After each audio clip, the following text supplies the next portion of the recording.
Hey, hello there. Good morning, Adam. Are you, Shaun? How you doing? Good to see you. Good to see you, and really great to see all of you lovely gardening friends out there. My name's Shaun Ryan.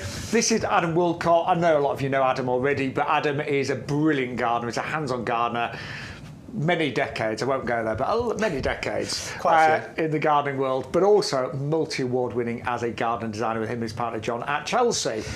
Yeah, so, I'm getting the Chelsea nerves. Even though I'm not at Chelsea, this time of year I get the Chelsea nerves because everybody else is doing it. So I know that feeling. You don't get the YouGarden TV nerves then? No. We're too chilled out and relaxed here. This is fun. This is not nervy. It really is. Hey, I tell you what, we think we've got the best show this year, and we really mean that. So many new plants. We've got perennials, we've got bedding plants, we've got the gorgeous callistemon, the bottlebrush plant as a standard. We've got fig trees, Adam. What have you got your eye on? Well, this callistemon, I mean, that is just an explosion of joy on a stick, and at the end of the day, I mean, absolutely glorious. Look at that. I like that, an explosion of joy on a stick. It is phenomenal. It is gorgeous, and I reckon a lot of you will go for a pair of those. However, before we begin, we've got a brand new free gift, and it's a fabulous one. Free gladioli. 10 of them with every single order. And I've got to say, it was our Stu who's in charge of technical, and apparently now in charge of buying.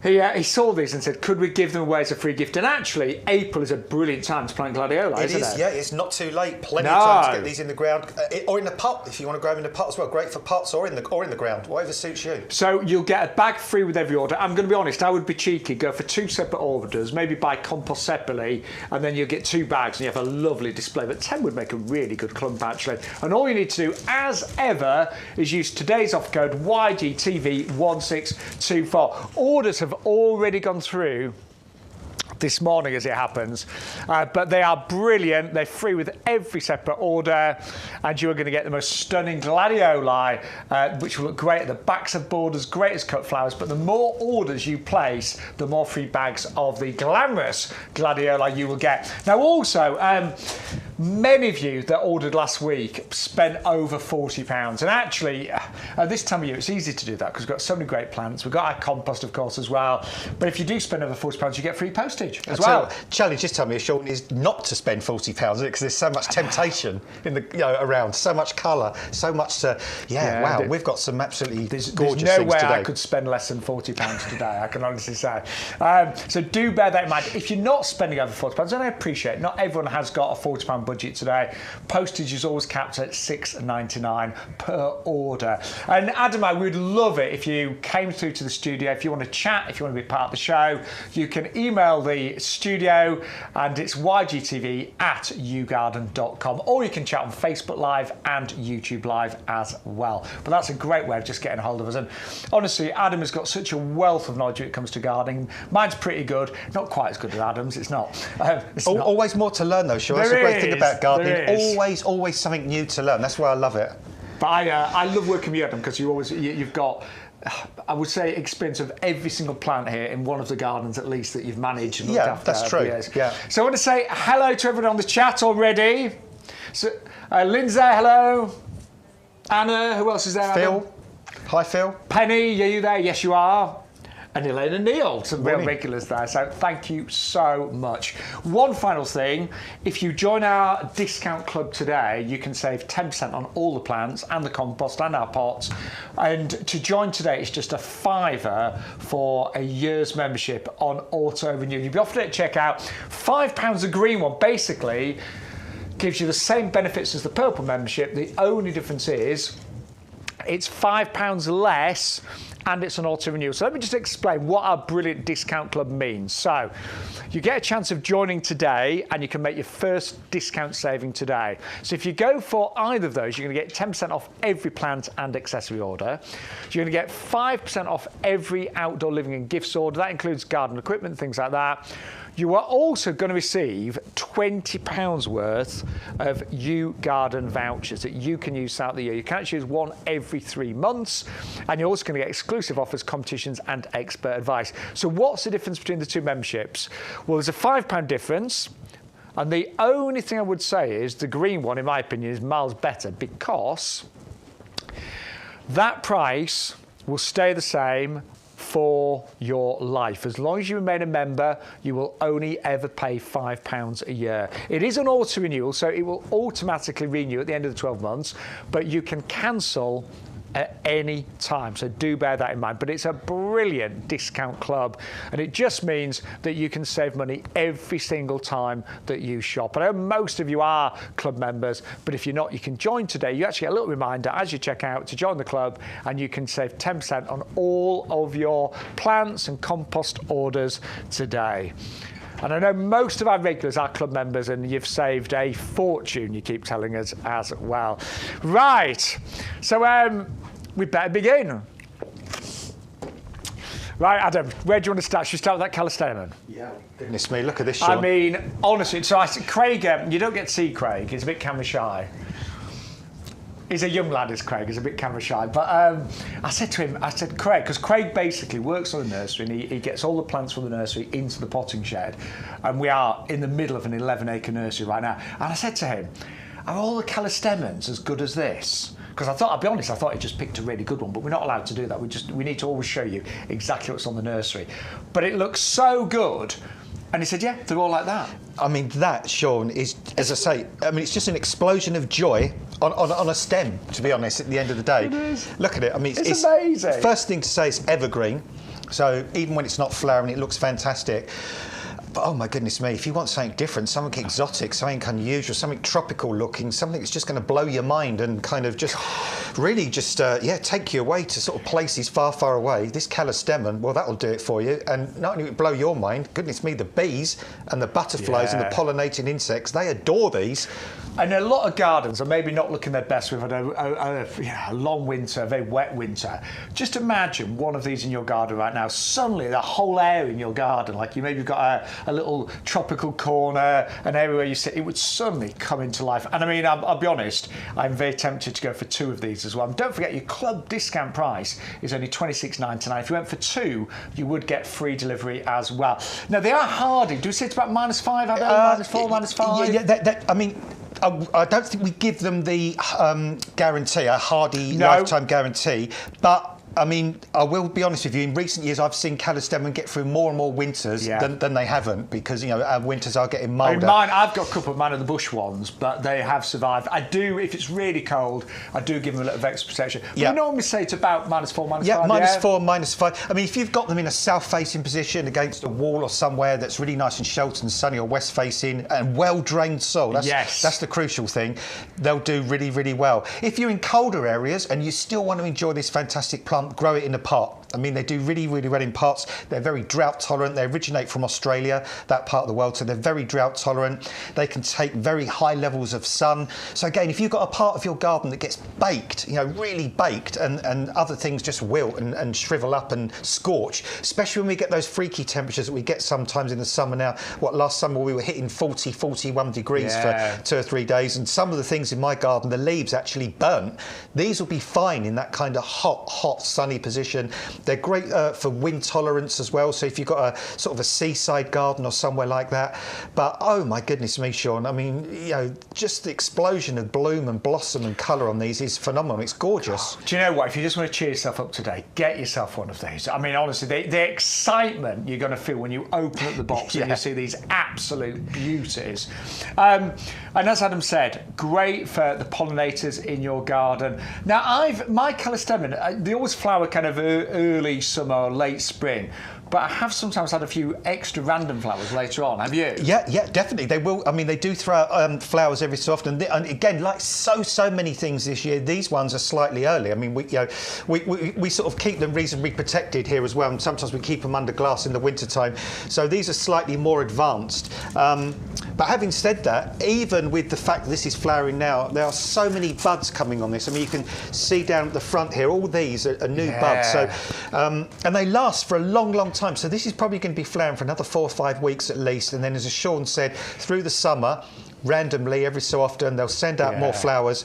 And yeah, the best is still to come on this, really. And if you look after it, it will come back year after year after year. Well, and you can clip it, you can shape it. I mean, we've actually trimmed some people's callistems all into like a hedge kind of shape. And just with the hedge trimmer, and they grow back. They're really, really tough. They are amazing. And they are evergreen, as Adam said. Just quickly, the free gift today, don't forget, with every single order, you're going to get fabulous, glamorous gladioli. Pack of 10 of those, free with every single order that plays today. And if you are spending over £40, you will get free delivery. I definitely want 2 of those today, Adam. And of course, great thing about being a standard, Shaun, is we always think about the small spaces, because if you put a callistemon straight into the ground, and again, I'm thinking of some of my customers' gardens, they can get to be quite big, wide, sprawling shrubs, and there's not a lot of room immediately around the base of it for anything else. With this, you can get that sort of double planting area, because you can have the height of this, and then you can plant right up underneath as well. So you can,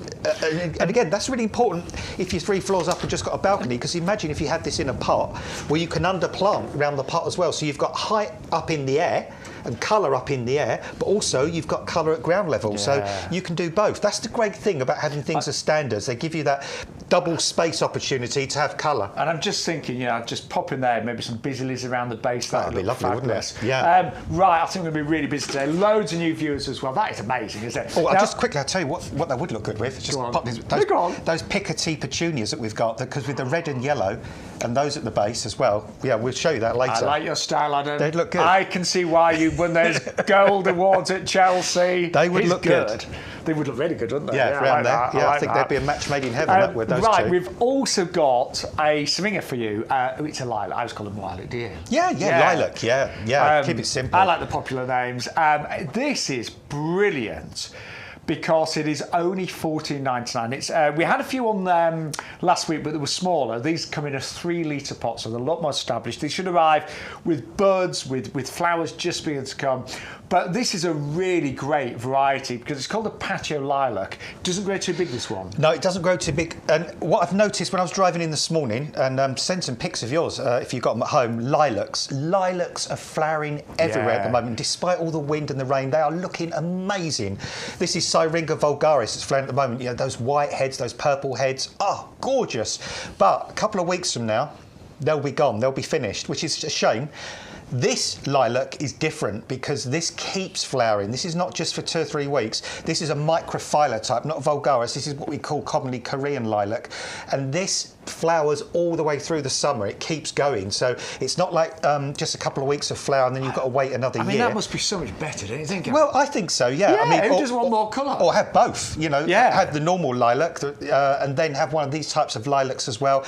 And these make really great shrubs. They've sort of got quite a nice rounded habit. They only get to about sort of 4 to 5 foot tall, very drought tolerant, grow in almost any soils, not fussy in any way.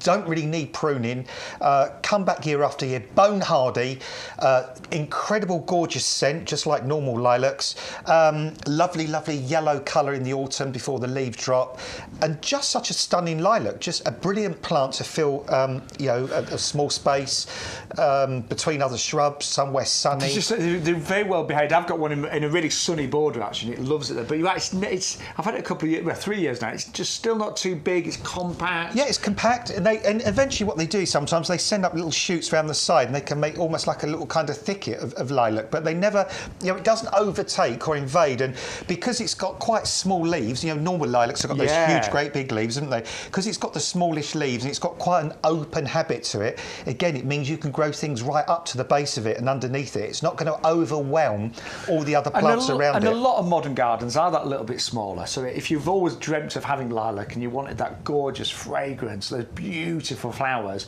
this is a great addition to a smaller garden, and would do very nice in a pot, of course. That'd be fantastic in a pot, Shaun. I mean, I would go for a pot probably a couple of sizes up from that, or you could even put it in a 30-litre pot, to be honest. That would probably be happy in there for a number of years, and you can trim it down. You can prune it back, trim it back if it gets too big.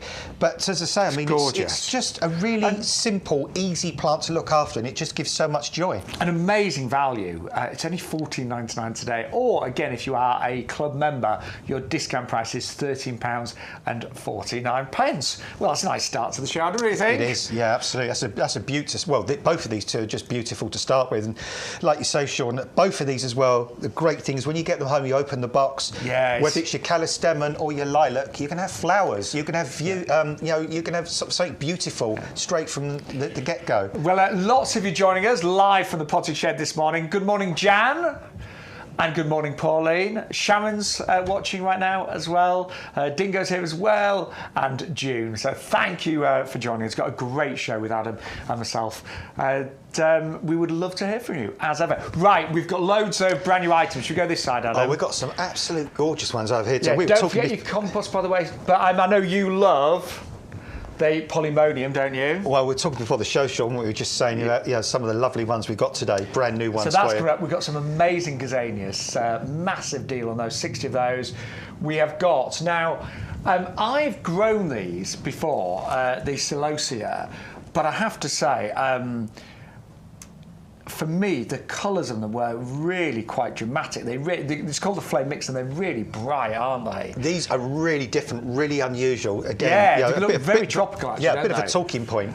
Little pinkies coming up, but we are going to start with the choicea white dazzler. Have a look at this. Now, I love choiceas. Choiceas, Shaun, are absolutely fabulous shrubs. The smell is gorgeous. Yeah. But this is a lovely variety, isn't it? Yeah, I mean, well, they call it Mexican orange. Is sort of the common name. And it smells really citrusy. It's got that lovely fragrance to the flowers on there. And again, it's one of those sort of plants that keeps flowering all the way through the year as well. So you get like a mass of flowers in the spring, then throughout the summer it just pops flowers off every so often. Then in the autumn, quite often towards the end of summer, autumn, it comes into flower again. I mean, there's different types of choices. I've planted probably hundreds of choices over the years. Choisea Sundance, Choisea Tonata, Choisea Aztec Pearl. There's so many different types. But what I particularly like about this white dazzler is the leaf shape on it. It's got, in fact, when you look at those leaves, they almost look like little miniature palm leaves. They're a bit more delicate, aren't they? They are, yeah. Really lovely, delicate leaves. A hardy shrub as well. These get through most winters without any problem at all. Great for full sun, great for dappled shade. Not fussy about soil, to be honest, providing they're not in really, really wet soil. Quite a compact sort of plant as well. This will probably get to about, 60 centimetres to a metre in time. But it's a bit more compact than some of those other varieties. You can clip it, you can shape it. But again, like the lilac we just showed you, it's a shrub that you put in, you leave, you stand back and you enjoy it, and there's very, very little to do with it, and it's one of those shrubs that gives so much, because even after the flower's gone, you've got that evergreen foliage to get you through the winter. You've got the fragrance of those flowers as well, and again, if you want to help the pollinating insects, they absolutely adore choiseas. Really, really good for the insects, and lifetime guarantee on this as well. This will have a hardy guarantee. I'm just to explain sure that really quickly, if you buy anything from YouGarden, and if you ever see it's like a blue symbol with a snowflake and it says winter hardy. So if you ever buy a plant that's classed as fully winter hardy, great reviews on this one. So that's the symbol there. It does mean that it's got a lifetime guarantee. And if it died, basically, anytime, while you're still alive yourself, then we would replace it for free. All you need to pay is the postage and packaging. That applies to any plant that we class as fully winter hardy. This one, I love our website because it always gives you little bits of extra information. And you can see there, it also has the RHS Award of Garden Merit. Now, you only get that award, Adam, if you are, I know that the testing that the RHS do is rigorous, so you only get that award if you are a proven performer in the UK. It's like presenting a plant with an Oscar, to be honest. Yeah. You've got to be the top of your game to get an AGM, an Award of Garden Merit from the RHS. That is a plant that they've looked at, and they've looked at how vigorous it is, how disease resistant it is, how hardy it is, how it flowers, what sort of shape it grows in. And I guess they look at it in different parts of the country as well. Yeah, different parts of the country, and it's a plant that at the end of the day they're so enamoured with that they give it that award because it is a spectacular plant. It's a winner, an absolute winner. $11.99 with extra £3 savings out, $10.79 if you are one of our discount club members. Right, we better move on to Little Pinky. Now, this is one that I haven't grown. Thalictrum is the correct name, Thalictrum, isn't it? little pinky. I've got Thalictrum in my garden. I've got one called Delaveii, which is taller than this. It's the same kind of flowers, but mine gets to about a metre or so tall. These only about half to a third of that kind of height. It's really cute. I'll tell you what, they are another perennial, Shaun, that is so bone hardy. Thalictrums will live for 20, 30, 40 years. They'll grow in all sorts of soils. I've seen them grow, well, in my garden, I'm in Norfolk, I've got quite sandy kind of soil, but I've seen them grow in clay soils, damp soils, dry soils. They're bone hardy. They'll get through any winter. They'll get through any summer. They'll grow in any part of the UK. And they're what's called an herbaceous perennial. So what will happen is, at the end of the summer, I'll get to the good bit secondly, but at the end of the summer, they die down.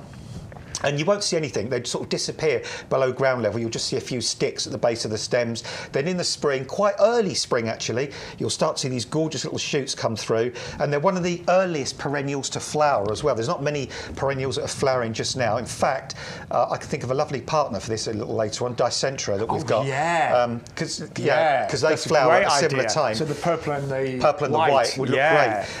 So, you know, they come up, and about this time now, they start flowering. And these, again, are very popular at the Chelsea Flower Show because they're in full flower about that time, and that's kind of the trick, really, because people quite often say, how do you always get things to flower on time in your garden at the Chelsea Flower Show? Well, a lot of the trick, to be honest, is just getting the right choosing things that do flower at the right time. But I think they're absolutely gorgeous. They are. I mean, they've got that wonderful foliage, Shaun, that really lovely, unusual foliage, which is really sort of lovely and feathery and almost fern-like, really, the foliage on there. Although it reminded me a bit of an Aquilegia, but it's I get where you're coming from on that. Yeah, just foliage-wise. Leaf-wise, yeah, definitely. And then will these get much taller? No, these are sort of the smaller ones. So these might get to sort of like 40 to 60 centimetres. Hence the name, I guess, little pinky. So very compact. You grow these in pots if you want to, and as they mature, as they sort of get slightly more established, you'll get many more flower heads than what you can see on the ones at the moment. So remind me, they can grow more or less anywhere.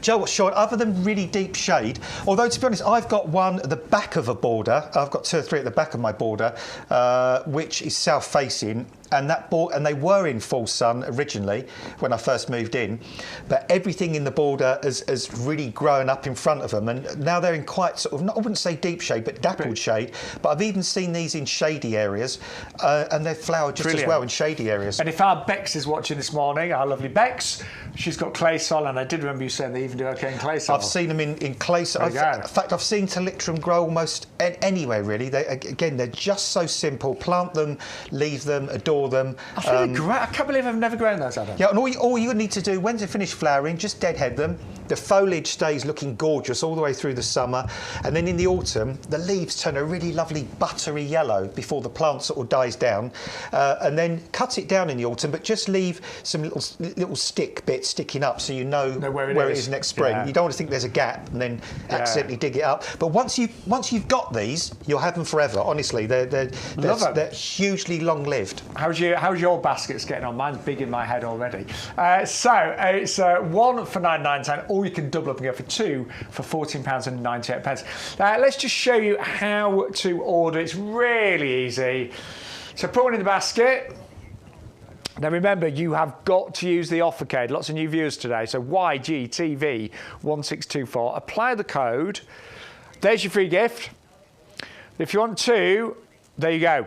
Suddenly the price goes down to £7.49 each, or 2 for £14.98. Now don't forget, delivery is capped at £6.99 an order, but if you do spend over £40, you will get free delivery today. We want you to save money, and you see that at the bottom it says save a further £2, become a YouGarden Discount Club member, and you can literally add our club membership to the basket right now, and you'll automatically get a discount. And basically, if you spend more than £50 with us in the next 12 months, then it is worth becoming a club member, because you'll actually pay £5 to be a club member, but if you spend £50, you'll save £5. So do bear that in mind. Loads of club members, got about 40,000 and rapidly rising. Now Adam's been plant lifting again. Look, just before we move on, I'm a bit obsessed with roots. I have a bit of a root fetish when it comes to plants. because if you've got good roots, you've got a good future. And look at that. Yeah, look at that. That's got a good future. Look at that wonderful root system, all those lovely kind of white fibrous roots. Do you know, that's something that... This is a happy plant. Somebody at the garden club that I run, one of the speakers actually said, if you are ever buying plants, you know, even at a garden centre, whatever, you should always just sneakily just have a little look at the roots. Because it's very telling. Have you ever bought a plant and you've taken out the pot to replant it and all the compost has fallen away? And you just know that plant is going to be really weak. Our plants have amazing roots. Always, don't they? Everything is so... And again, we'll get to that as well, because it's the compost that we grow them in. So that's the difference it makes. Right, we better move on because we've got so many brand new items today on YouGarden TV. And the celosia are coming up next. And this is the first flame mixed. So I grew these last year and they looked... I had them in my Mediterranean area with my palms and things like that. And they are fabulous. And they're kind of like bright coloured feathery plumes, aren't they? Yeah, I think they call them cotton flower as well. I think it's another sort of common name for these. Yeah, my goodness me, if you want something spectacularly unusual and different, yeah, I mean, I wouldn't even know how to describe that flower to somebody. In fact, if you know astilbes, there's kind of similar flowers to astilbe flowers. Yeah, they've got that they are, but these are brighter than astilbes, aren't they? These are incredibly bright, and these just make spectacular summer bedding plants, although you can grow them as house plants and keep them going over a period of time if you don't want to just let them sort of go at the end of the year. Do you know where these originated from? Yeah, these really sort of come from sort of parts of Africa, southern Europe, that kind of part of the world. So they're not hardy, so treat them like a bedding plant, but my goodness me, they will give you a long performance as a bedding plant. And like we like to do on here, we like to give you something that we know for you will be a talking point in the garden.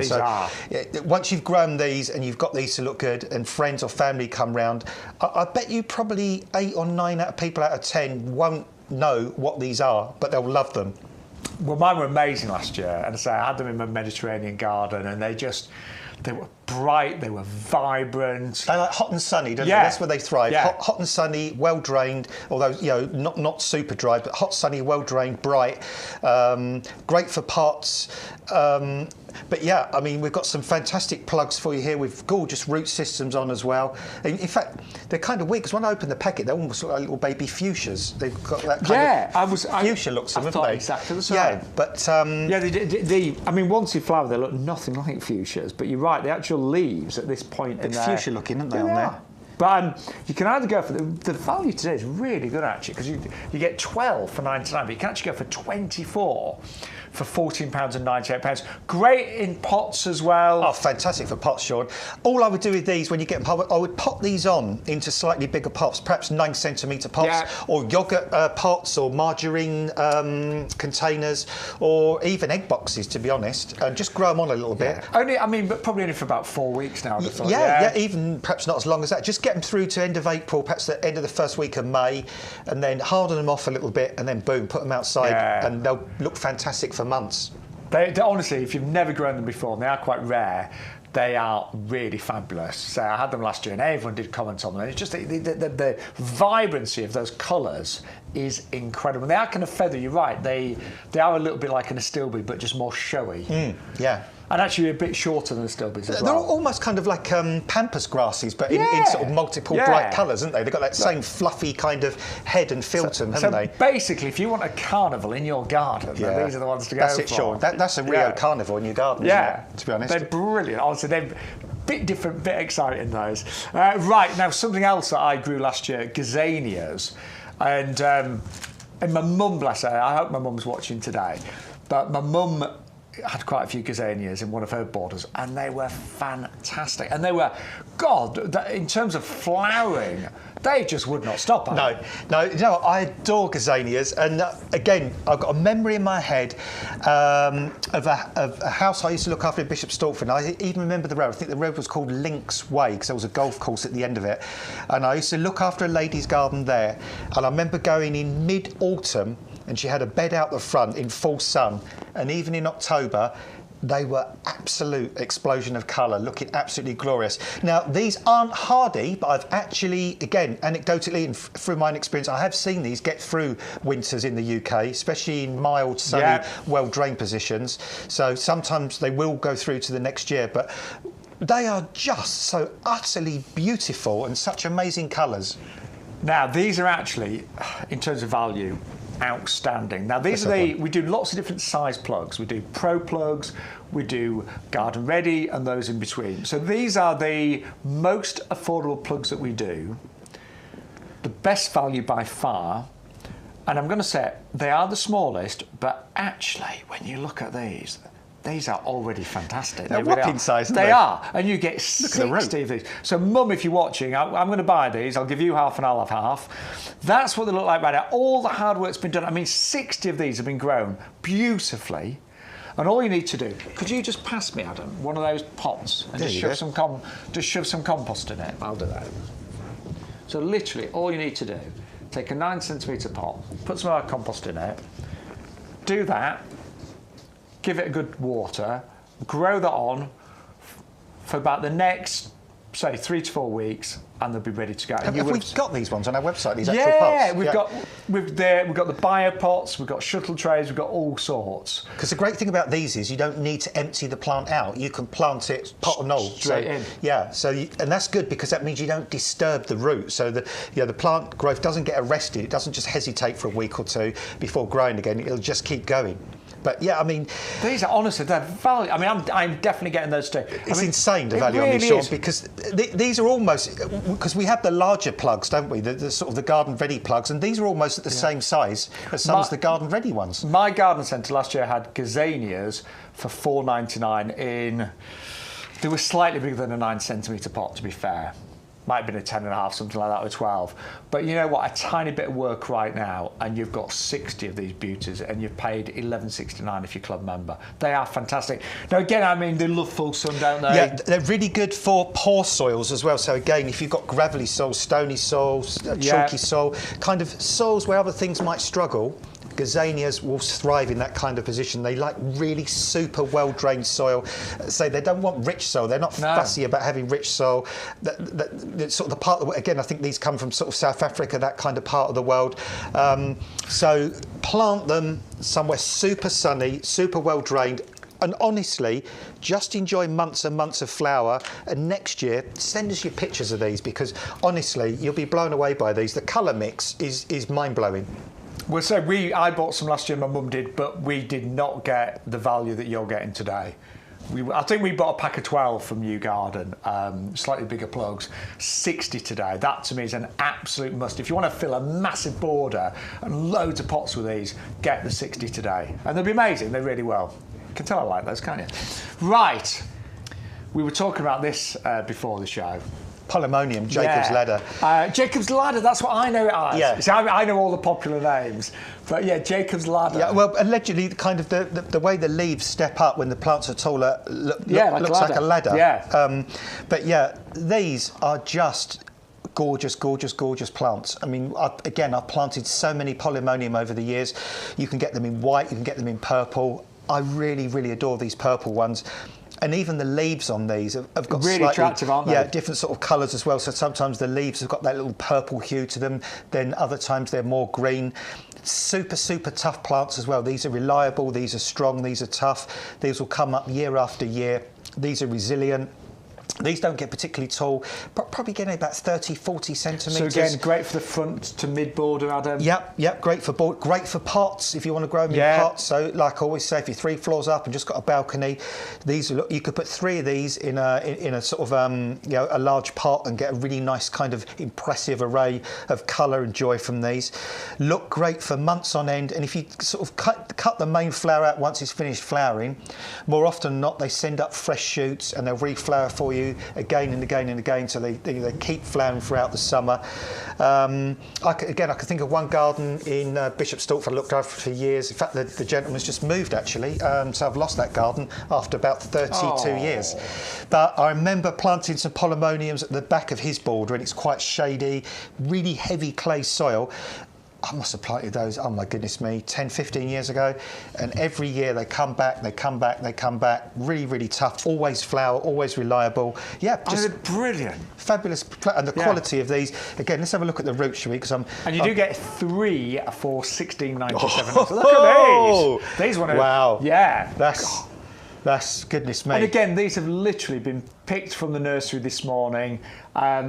And there are thousands of these waiting for home right now, all in immaculate condition. So yeah, I know this one is Jacob's Ladder, but Polymonium is the correct name, and you are getting 3 in 9 centimetre pots.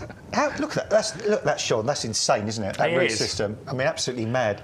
That is such a super They are gorgeous. Happy plant. So I'll be honest, I've got them in my garden. However, they're getting slightly overcrowded by things around them. So I probably need to give them a bit of a it's nice to give these a little bit of space. Just don't let them get sort of too overwhelmed. Yeah. But they really are just such a desirable, tough, easy. And again, I'm pretty sure these will have a lifetime guarantee, because these are, I know for a fact, these are very, very hardy. They die down throughout the winter. These actually don't disappear completely. They go down. They go down to like a little clump, so you can still see where they are in the winter. And then sometimes you might even have a few little leaves just remaining at the base. And then very late winter, early spring, you start to see new fresh leaves come up. And then bang, this time of year, you get that flower. And like the Thalictrum, like the what's the white thing over there? It's gone out of my head. We're going to bring you the Dicentras.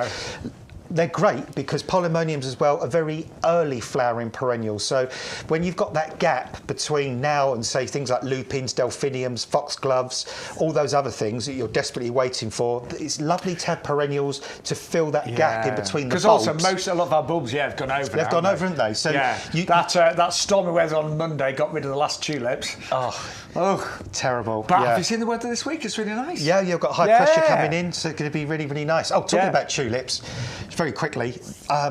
Last week when I went home, I was driving past these huge bulb fields with all fantastic different colours. Came past this morning, cut all the flowers off, all gone. Really? So I was like, oh no! But they're growing for commercial reasons, so they have to take the flowers off to make the bulbs fatten up. But Elaine has still got tulips in her garden, looking rather fabulous. Well, they're going to be going for at least another 3 or 4 weeks because they're barely open. They are handsome tulips. Great, look at those. That's quality. Yeah, quality well tulips. done, Elaine. They look fabulous, don't they? Oh, like those. Yeah. See, pure white flowers. I reckon Elaine's garden is quite sheltered. Was that the? It was called Angel something. Angel Wish, I think that one was, if I remember rightly. Again, very elegant. Yeah, because you had the slight little bit of yellow in the white. Bex is our lovely Bex is watching, and she says she's still got some tulips. Again, Bex's garden's quite sheltered. Mine's a bit more exposed, and my tulips, literally on Monday, it was really windy, and the last of it was like, gone. You'll have to next year. You'll have to perhaps go for the little smaller species tulips. They kind of flower a bit early in the year, but they're shorter. Yeah, so they don't get hit by the wind quite so much. But anyway, good weather is on its way. Right, just quickly, don't forget, if you spend over £40, you get free delivery. And the best way of doing that is getting some extra compost today. Our compost is brilliant. Just really quickly, it's the compost we use on the nursery.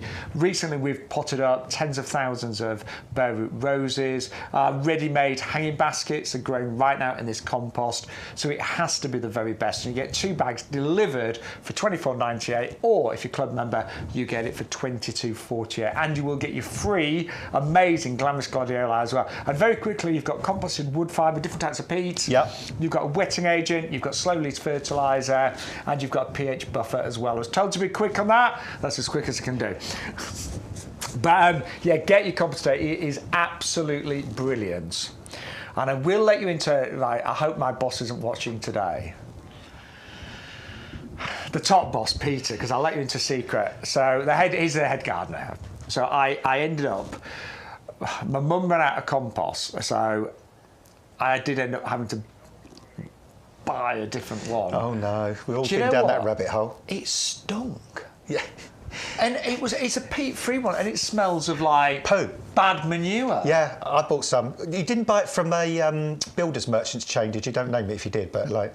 No, but I'll never. Well, we'll let the. Has it got that chicken manure pellet smell to it? Yeah, I know what you mean. Vile. It's horrible. It like stinks. So the bottom line is, don't run out of compost. Occasionally, I do. Adam does. Bex does, and you end up like, you know, when you're on a roll and my mum wanted things doing, I was like, oh, I'll get some compost then, and it was so annoying, and I just would never ever want to run out of this again. So place an order today, and you might even want to multi-order at this time of the year, but it is absolutely brilliant, and it smells gorgeous. It smells fresh. No pongy, manure-y. No, I bought 10 bags. I noticed another word there, but it's awful. I bought 10 bags from a builder's merchant on the way home because I was desperate for some compost. And when I opened the first bag, it was like, oh, whoa, that smells bad. And it did smell really offensive. So our compost gets amazing reviews. A lot of you do talk about how nice it smells as well. But it is our best-selling product here at YouGarden. It has amazing reviews. And I can honestly say, I mean, here's Linda. Look, ordered, I don't know how many times. Love, love, love. Best ever. Doesn't get claggy like other compost. So light. I know I now got to have peat-free now. You will smash it. Yes, we have got a peat-free version as well on our website. Patricia, very happy with the professional compost I ordered from YouGarden. Very easy to spread on my new bed for my primroses. Kim, I've used this before, and because of my experience with it, I will be buying it again in the future. The quality is excellent. The results of various plants have been better than expected. So I'll continue to buy from YouGarden. I'm using your compost this time to grow potatoes in containers. My last year's results were excellent. If only you could guarantee that we won't have any more downpours to water our plants. Do you know what, Kim? I can't guarantee that, but I will say the weather forecast looks a lot better in the next few weeks. And don't forget, if you want to see everything on the show, go to the homepage, click right there. And you can click and start watching from the start. But this is everything that we've got coming up today. And I tell you what, I think we are going to have the busiest show this year because we have got the best lineup that we've seen, I think, this year, 2024. And so much to get through in the next 3 hours. And so I'm joined by our fabulous Adam Wilcott today. I know Bex is on QVC later, so cheers watching, but we are together until 1 o'clock. Can we start with a fig here? We can. Because honestly, I could not believe the price of this. It is the most gorgeous standard fig tree for $24.99. And it's only just coming to leaf right now. But I would say even in 3 to 4 weeks' time, that top of this is going to be at least twice the size, isn't it? Yeah, because fig leaves get at least hand size, if not bigger. And the leaves, just the leaves on their own, they're really lovely, glorious. Aren't they? But this has actually got figs on it right now. Yeah, this has got figs, and these figs probably, because figs, sometimes they can take a couple of seasons to ripen. So these would be from last year, wouldn't they? Yeah, and they're hard, so they'll be okay. Yeah, so these probably will be big enough by the autumn, late summer, autumn this year. These will be big enough to eat. These will be your figs for this year. This is brown turkey, which is probably the most famous, the most well-known variety of fig that we grow in the UK. Do you know why it's called brown turkey? Do you know what? I don't, to be honest. Because it's the most random name. It is a random name. Yeah. I don't know. I've got a feeling I did look it up at some point, but I just can't remember for the life of me why it's called brown turkey. No, that is. I mean, I'll Google it, but yeah, it is weird. But it is. But although I do know that brown turkey, if you think of a variety of fig, brown turkey is one, isn't it? In fact, I remember even playing Trivial Pursuit once, and it was one of those sort of questions for a cheese. Is it the thing with Trivial Pursuit? You have to get the different coloured cheese. The cheese. Yeah, it was a cheese question, and the question was brown turkey is a variety of what? And I was like, yes, that one, fig. I know that. I got the cheese. So it's kind of one of those most sort of famous varieties. Hard eats down to at least -15. Yeah, they're totally hard. Oh, really, in the UK. super tough. But to get a standard is actually quite rare, isn't it? Yeah. Because normally figs you plant straight in the ground, and they can become quite big, overwhelming sort of plants. But they actually do very, very well in pots, because if you constrict the root space, they actually tend to fruit a lot better than if you give them a free root run. So I'll be honest, I made the mistake with mine of actually taking it from a pot and put it in the ground, and it's grown fabulous. looks great, but I got phallus figs, you're right. Yeah, because they kind of luxuriate because of all the nutrients in the soil and get fantastic leaves, but they don't fruit. As soon as you constrict the roots, you kind of put the plant under stress. And what the plant kind of thinks to itself in its plant brain is, hold on a minute, I need to reproduce. You know, I need to create fruit because I'm under stress here. I need to create the next generation. So that forces it to flower, and then obviously the flowers get pollinated and they become fruit. But even without fruit, I've got a couple of figs in my garden. They're lovely, aren't they? I just like them for the leaf shape. The leaf shape is dramatic, really, really different. Again, these kind of sort of come from Asia and that part of the world, but they're super, super tough in the UK. They're a lot harder than you imagine. Like -15 is incredible, isn't it? Yeah, well, I've seen figs get through any winter in the UK. I mean, again, over the sort of 35 years or so that I've been gardening, in really extreme cold winters, some of the ends of the stems of the mature figs get knocked back a bit, but they always shoot from further down and then they come back really, really well.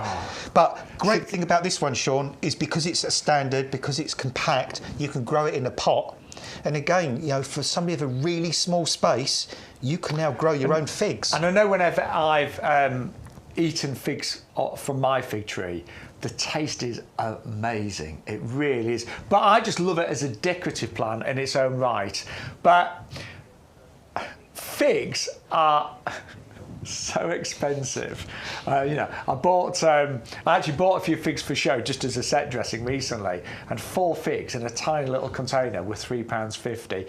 And Stu's just reminded me, thank goodness, that Naked Gardening Day is coming up in, I think it's the 4th of May. What day of the week is that? It's a Saturday. Oh, we don't have any shows on Saturday, do we? So what a shame. That's a shame. But those fig leaves, they might need to grow a bit, could come in very handy on that special day. I'm not joking, there's actually a day, a worldwide They better be bigger than that. That's what I'm saying, yeah. It's a real thing, it's called Naked Gardening Day, and I always threaten to do it every year, but I never do. I would do it, do you know what? If it was for charity, I would do it, yeah, probably, yeah. But these leaves would have to grow slightly bigger. But moving on. Right, if you want it, £24.99. We're oversharing. We are oversharing as well, but they are gorgeous. I've got a fig tree in my garden. Mine's in the ground, looks fabulous, but that is a standard and amazing price. And we're going to move on now to the Exocorda, which I have just fallen in love with this. Again, I've never grown in my garden. But we saw these on nursery last week, actually, and they are spectacular. So actually, we'll just give you a little idea, because some of you might be new, and Adam and I, right now, we are broadcasting from our big potting shed in the middle of an 11-acre nursery in Lincolnshire, and the standards are incredible. We were talking about the plants earlier. You'll see rows and rows of the same plant, and they all look immaculate. Our standards are impeccable, and this is what the Exocorda looks like on our nursery. So this is what the Exocorda look like on the nursery, and they are absolutely gorgeous. They're all in blossom and bud right now. I will be honest, there are not too many left by the looks of things. Remember, this one flowers April time. It has got a really nice fragrance, actually, and they're not going to grow too big, so about 1.2 metres. Love a sunny position, and I know you're going to enjoy these for many years to come. I just think they are stunning. If I had enough room, I would buy the lot. Yeah, they look fantastic. And Adam, the flowers here, I mean, I love white flowers anyway, but because you've got the green centre, it really, I think this makes such a sophisticated looking plant. Yeah, it is. That's what I like about it. It's sophisticated. It's yeah, it's elegant. And last weekend just gone, I was away in Caister for the weekend, and couldn't believe how gorgeous the weather was. On the way there, I drove past a garden with 2 Exocordas in the front garden. And they were about kind of our height. They were, because I said to you before, about 7 foot, 7'3", something like that. But I did say, didn't I, to what was on before with these, they get to sort of about our height generally. These were about our height, just slightly taller. So actually about a modest 5'10". Yeah. But oh my goodness me, they were an explosion of colour, just like this one, Shaun. I mean, absolutely Fantastic shrubs, really elegant flowers, and I like the fact that they have these stems with flowers all the way along the stem, not just one on the end, but this kind of lovely flower all the way to the end, that lovely bright green in the middle. And look at the foliage. The new foliage is so healthy and happy, and sort of it's got that limey green foliage, and the stems have got that hint of red to them as well. And again, a really easy shrub. Grows in most positions, very, very hardy. It'll get through most winters, any winters to be honest. It's got a nice, lax, sort of open habit. So does it ever need support, Adam? Not really. I mean, you might find when it's quite a young plant, it tends to kind of just flop a little bit, but not majorly. And then as the stems mature and get stronger, you know, it tends to stand up. In fact, what we could do, I'll tell you what, Stuart said, you know, does it flop? Well, I'll tell you what, let's take it off the cane.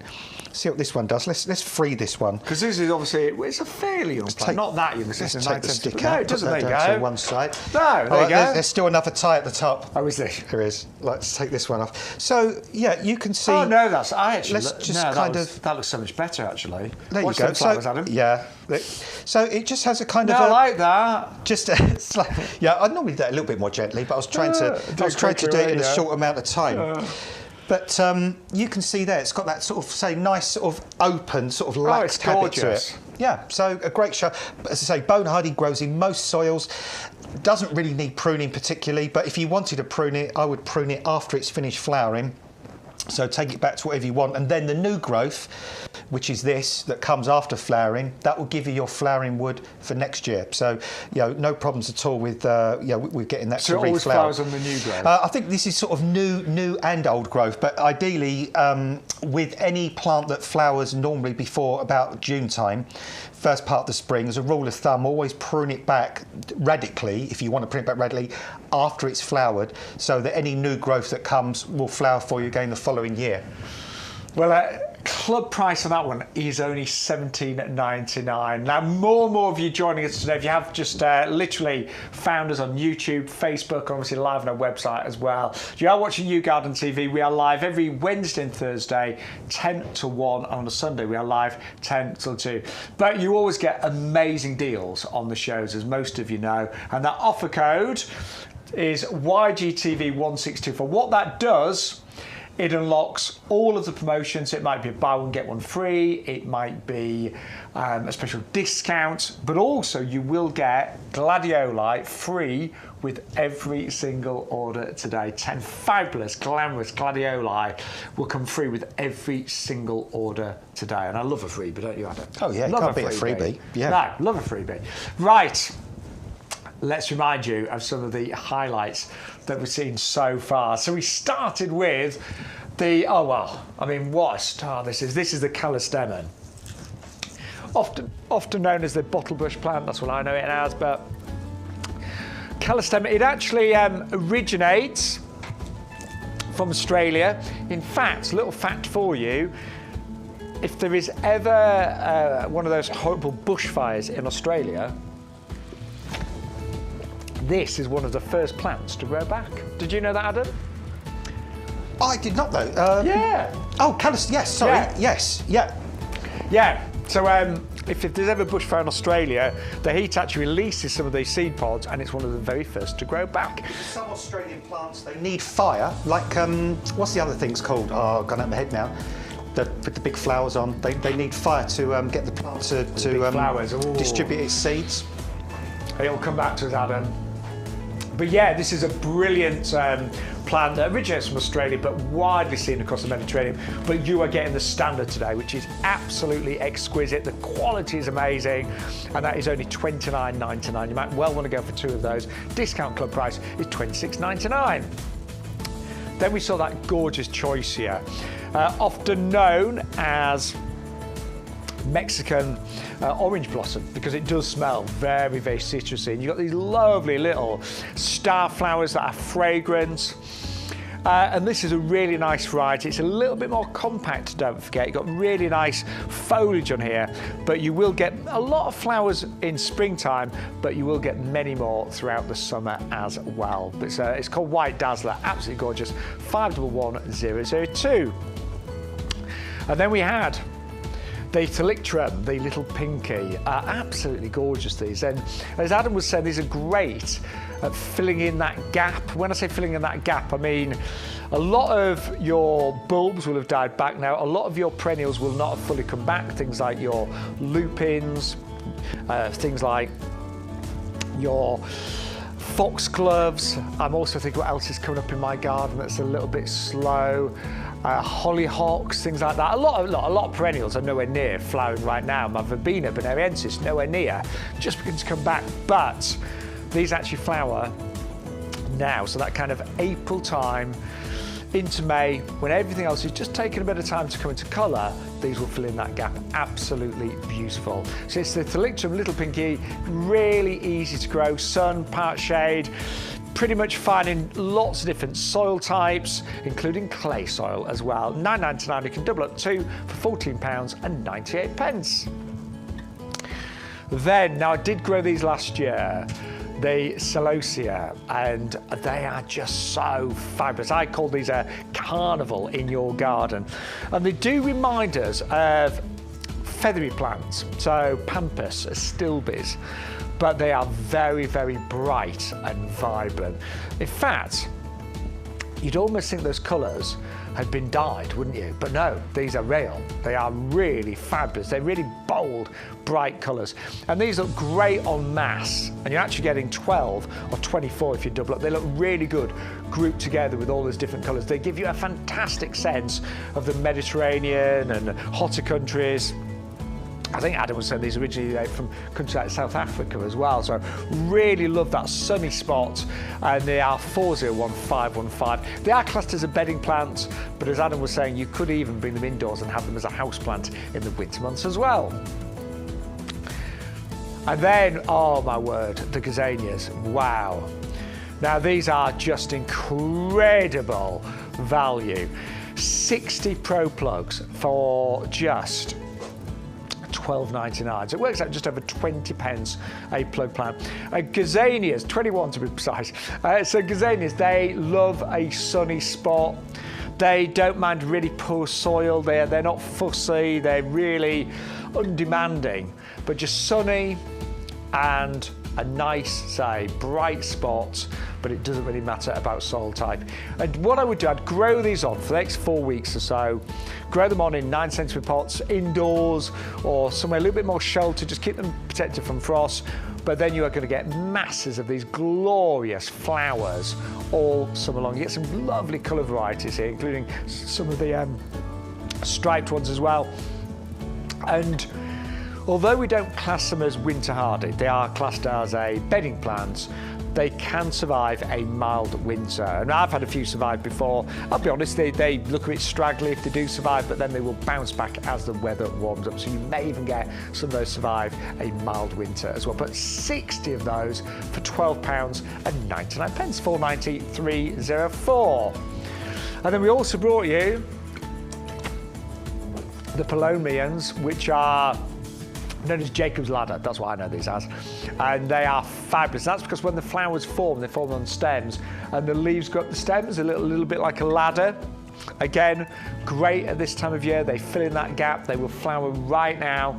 And if you do chop the dead flowers off, you may well get some more later on in the summer. They'll grow to about, they're not huge things, so maybe sort of like front to middle border, 40 centimetres or so. But they colour, that kind of purpley blue against the bronzy foliage, is absolutely fantastic. They're quite magical, these actually. 16975 61253 for the Palomnium Bressingham Purple. And then we just saw two absolutely fantastic plants.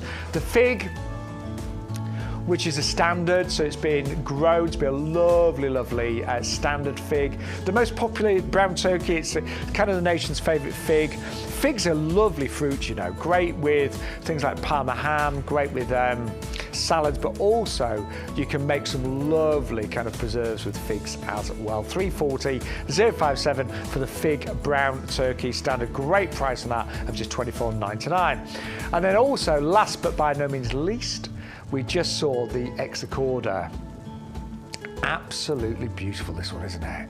Those double white flowers against the foliage, the kind of limey green centres to those. It is a magical plant that, again, is extremely easy to grow. And that sea of white just takes my breath away. And it's good. And I love the fact that it grows in kind of like a natural form. It's not too formal looking. So we'll just really gently sit in any nice border. 511 240 for the extra quarter there. Just £19.99. Proteas. Oh, yes. That's what I was thinking of, proteas. Well done. Well done. Which I think come from South Africa, actually, not Australia. But they do need fire for them to distribute their seeds. That's, yeah, I've got that one out of my head. Do you know, it's always so annoying when you you have those moments. What's that plant called? I don't know. But anyway, good morning to everyone. Thank you for joining YouGarden TV. You got the two lads in the potting shed. Lads, there we go, Adam. Yeah. We've known each other years, haven't we? We have. Well, you were in our previous life, you were the very, very first presenter that I guested with. Yeah. Yeah. I remember. Yeah. Long ago. And I can even remember some that we actually sold something called Primer Cane raspberries. I even remember that. Wow, you've got good memory. We did, yeah. But it's lovely to have Adam in the potting shed today. Good to work with you as well, Shaun, as always. Thank you very much. And lovely to see all of you wonderful gardening friends out there as well. Right, your free gift. Adam's modelling it beautifully. Gladiola, you get 10 of these free with every single order. And if you're placing separate orders, you might be a bit cheeky and go, oh, I'm going to get some compost separately. We'll give you an extra bag.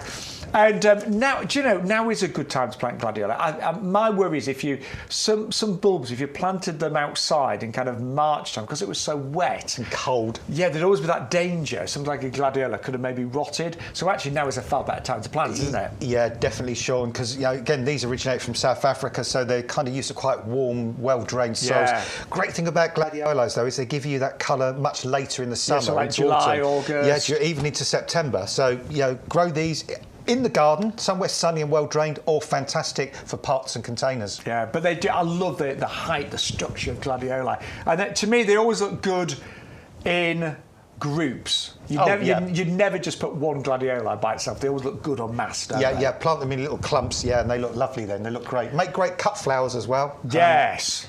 Yeah, and I always think of Dame Edna Everage when I plant gladiolas. I saw Barry Humphries on his last tour, who played Dame Edna. What an incredibly talented guy he was. But I love Dame Edna. Yeah, I did. Well, I'm diverging, but very, very quick. So I remember when I was a kid, my mum and dad went out for the evening, and I actually watched Dame Everage on the telly. And when they got back, I said to them, "Oh, you won't believe this woman. She's absolutely hilarious." And I would not believe. Mum and dad said, "No, it's not. It's not a woman. It's a man." I was like, "No, never." I was like, "No, that's definitely a lady. It's definitely brilliant. She's awesome." Yeah. But yeah, there you go. I was the same. He was so convincing. He was brilliant. Yeah, such a character. But gladiola, I'll be honest, I'm not sure Dame Edna did gladiola many favours, actually. No, most of them just got thrown into the crowd, didn't they? But they really have become very popular again, thankfully. But they are free with every single order today. But you're right, they now are very, very popular flower. And also, we can't give away free possums, can we? So no, we can't. So a bag of those free with every single order today. Right, we're going to move on now. I'm really excited about our blueberry called Pink Lemonade. Because Adam and we were talking earlier, we'd love to encourage everybody to grow their own if they can. But in the old days, you needed a separate either allotment or a veg plot. I mean, my nan had front garden flowers, back garden all veg, and that was it. But now, there's a lot of lovely varieties that you can mix in with your pots, your beds and borders, and they look really attractive. And this is a really lovely looking blueberry, isn't it? Yeah, well, again, it's a bit weird because it's like a bluebell that's white, isn't it? And you say, well, it's not really a bluebell. This is a blueberry that's pink. I know. Yeah, so you're getting pink blueberries. How can a blueberry be pink? Yeah, well, there you go. This is kind of one of the first. This is a new introduction. This is very recent. This is a sort of a mid to late fruiting blueberry as well. And oh my goodness me, I don't think I'd even want to pick those blueberries because they just look so gorgeous just on the shrub as they are, to be honest. Really easy to grow. A couple of things you need to know about blueberries. They like to be in a really sunny position. I mean, that's the same with most soft fruit, yeah, isn't it? which is, yeah, absolutely. They like a bit of sort of dampness to the root, but they must have an acid soil. So if in your garden right now you've got rhodies, azaleas, all those sort of things flouring away, looking really happy, lovely green, sort of lustrous leaves, you could put this straight in the garden. If you haven't got that acid soil, just grow these in a pot, and they're brilliant for pots, and use ericaceous compost, which we've got on our website, and they'll be happy forever in that compost.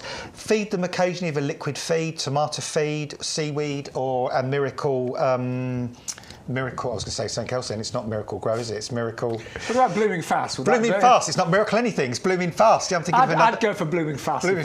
Blooming Fast. That's the one, Shaun. Thank you. That's why it's good to be on with twos rather than on your own. So, just liquid feed them every so often.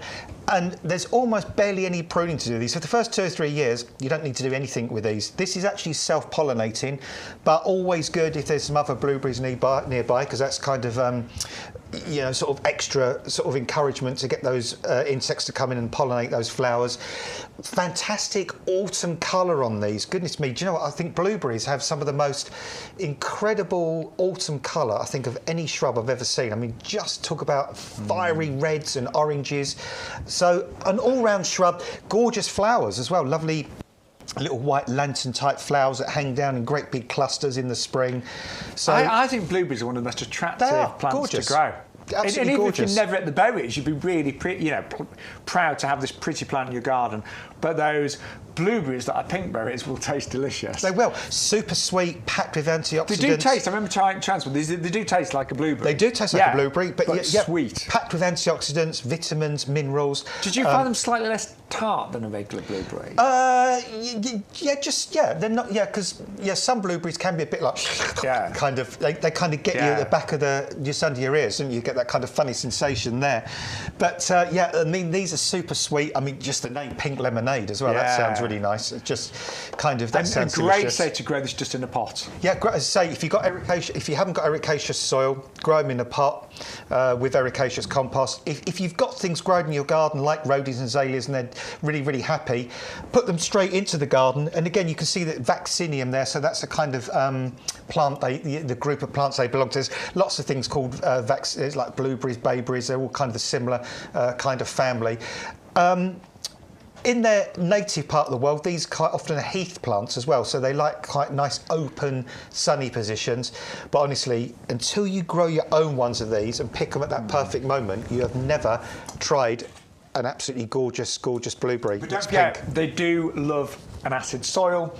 So if your soil isn't naturally acidic, go for your ericaceous compost. We have got that available on our website as well. Right, just really important are oleanders. I mean, we have sold in recent weeks thousands and thousands of oleanders, and we are doing today a buy one, get one free, only if you use our code. So if you go on our website, one for £29.99, two for £54.98. So you get a £5 discount. But what you need to do is order 2 of the individual ones and make sure the off code is in the basket. So say put 1 in, put your code in, and we'll give you a free one. So that is very, very important. Put 1 of those in your basket, put the code in, and you'll get a free one. And honestly, that means it works out £15 each. So at the moment, look at our basket. We haven't put the code in. So we're paying $76.94 and we're getting the celosia, we have got the little pinky, 2 of those, and we've got the oleander. And we're paying $6.99 postage. So would you like to get more for less? Put in the code YGTV1624, apply the code, watch this. Suddenly, they've gone down in price. They're now $7.49. Your gladioli have gone in there and they're free. And then you're getting a free oleander, and you are not paying a single penny when it comes to postage and packaging as well. So that was £75 before, but you were getting half as much basically. So it's really important. I know most of you know this, but you have to use that code. And also, it does say there, if you join the club, you can save £7. So we've popped the club in there on auto renewal, £5 for the year, and now we've saved £7. So actually, by joining the club, we are £2 better off. That's phenomenal. I know. We do like to save you money here at YouGarden TV. You couldn't really try that in a normal walk-in garden centre, could you? Like, be a bit of a...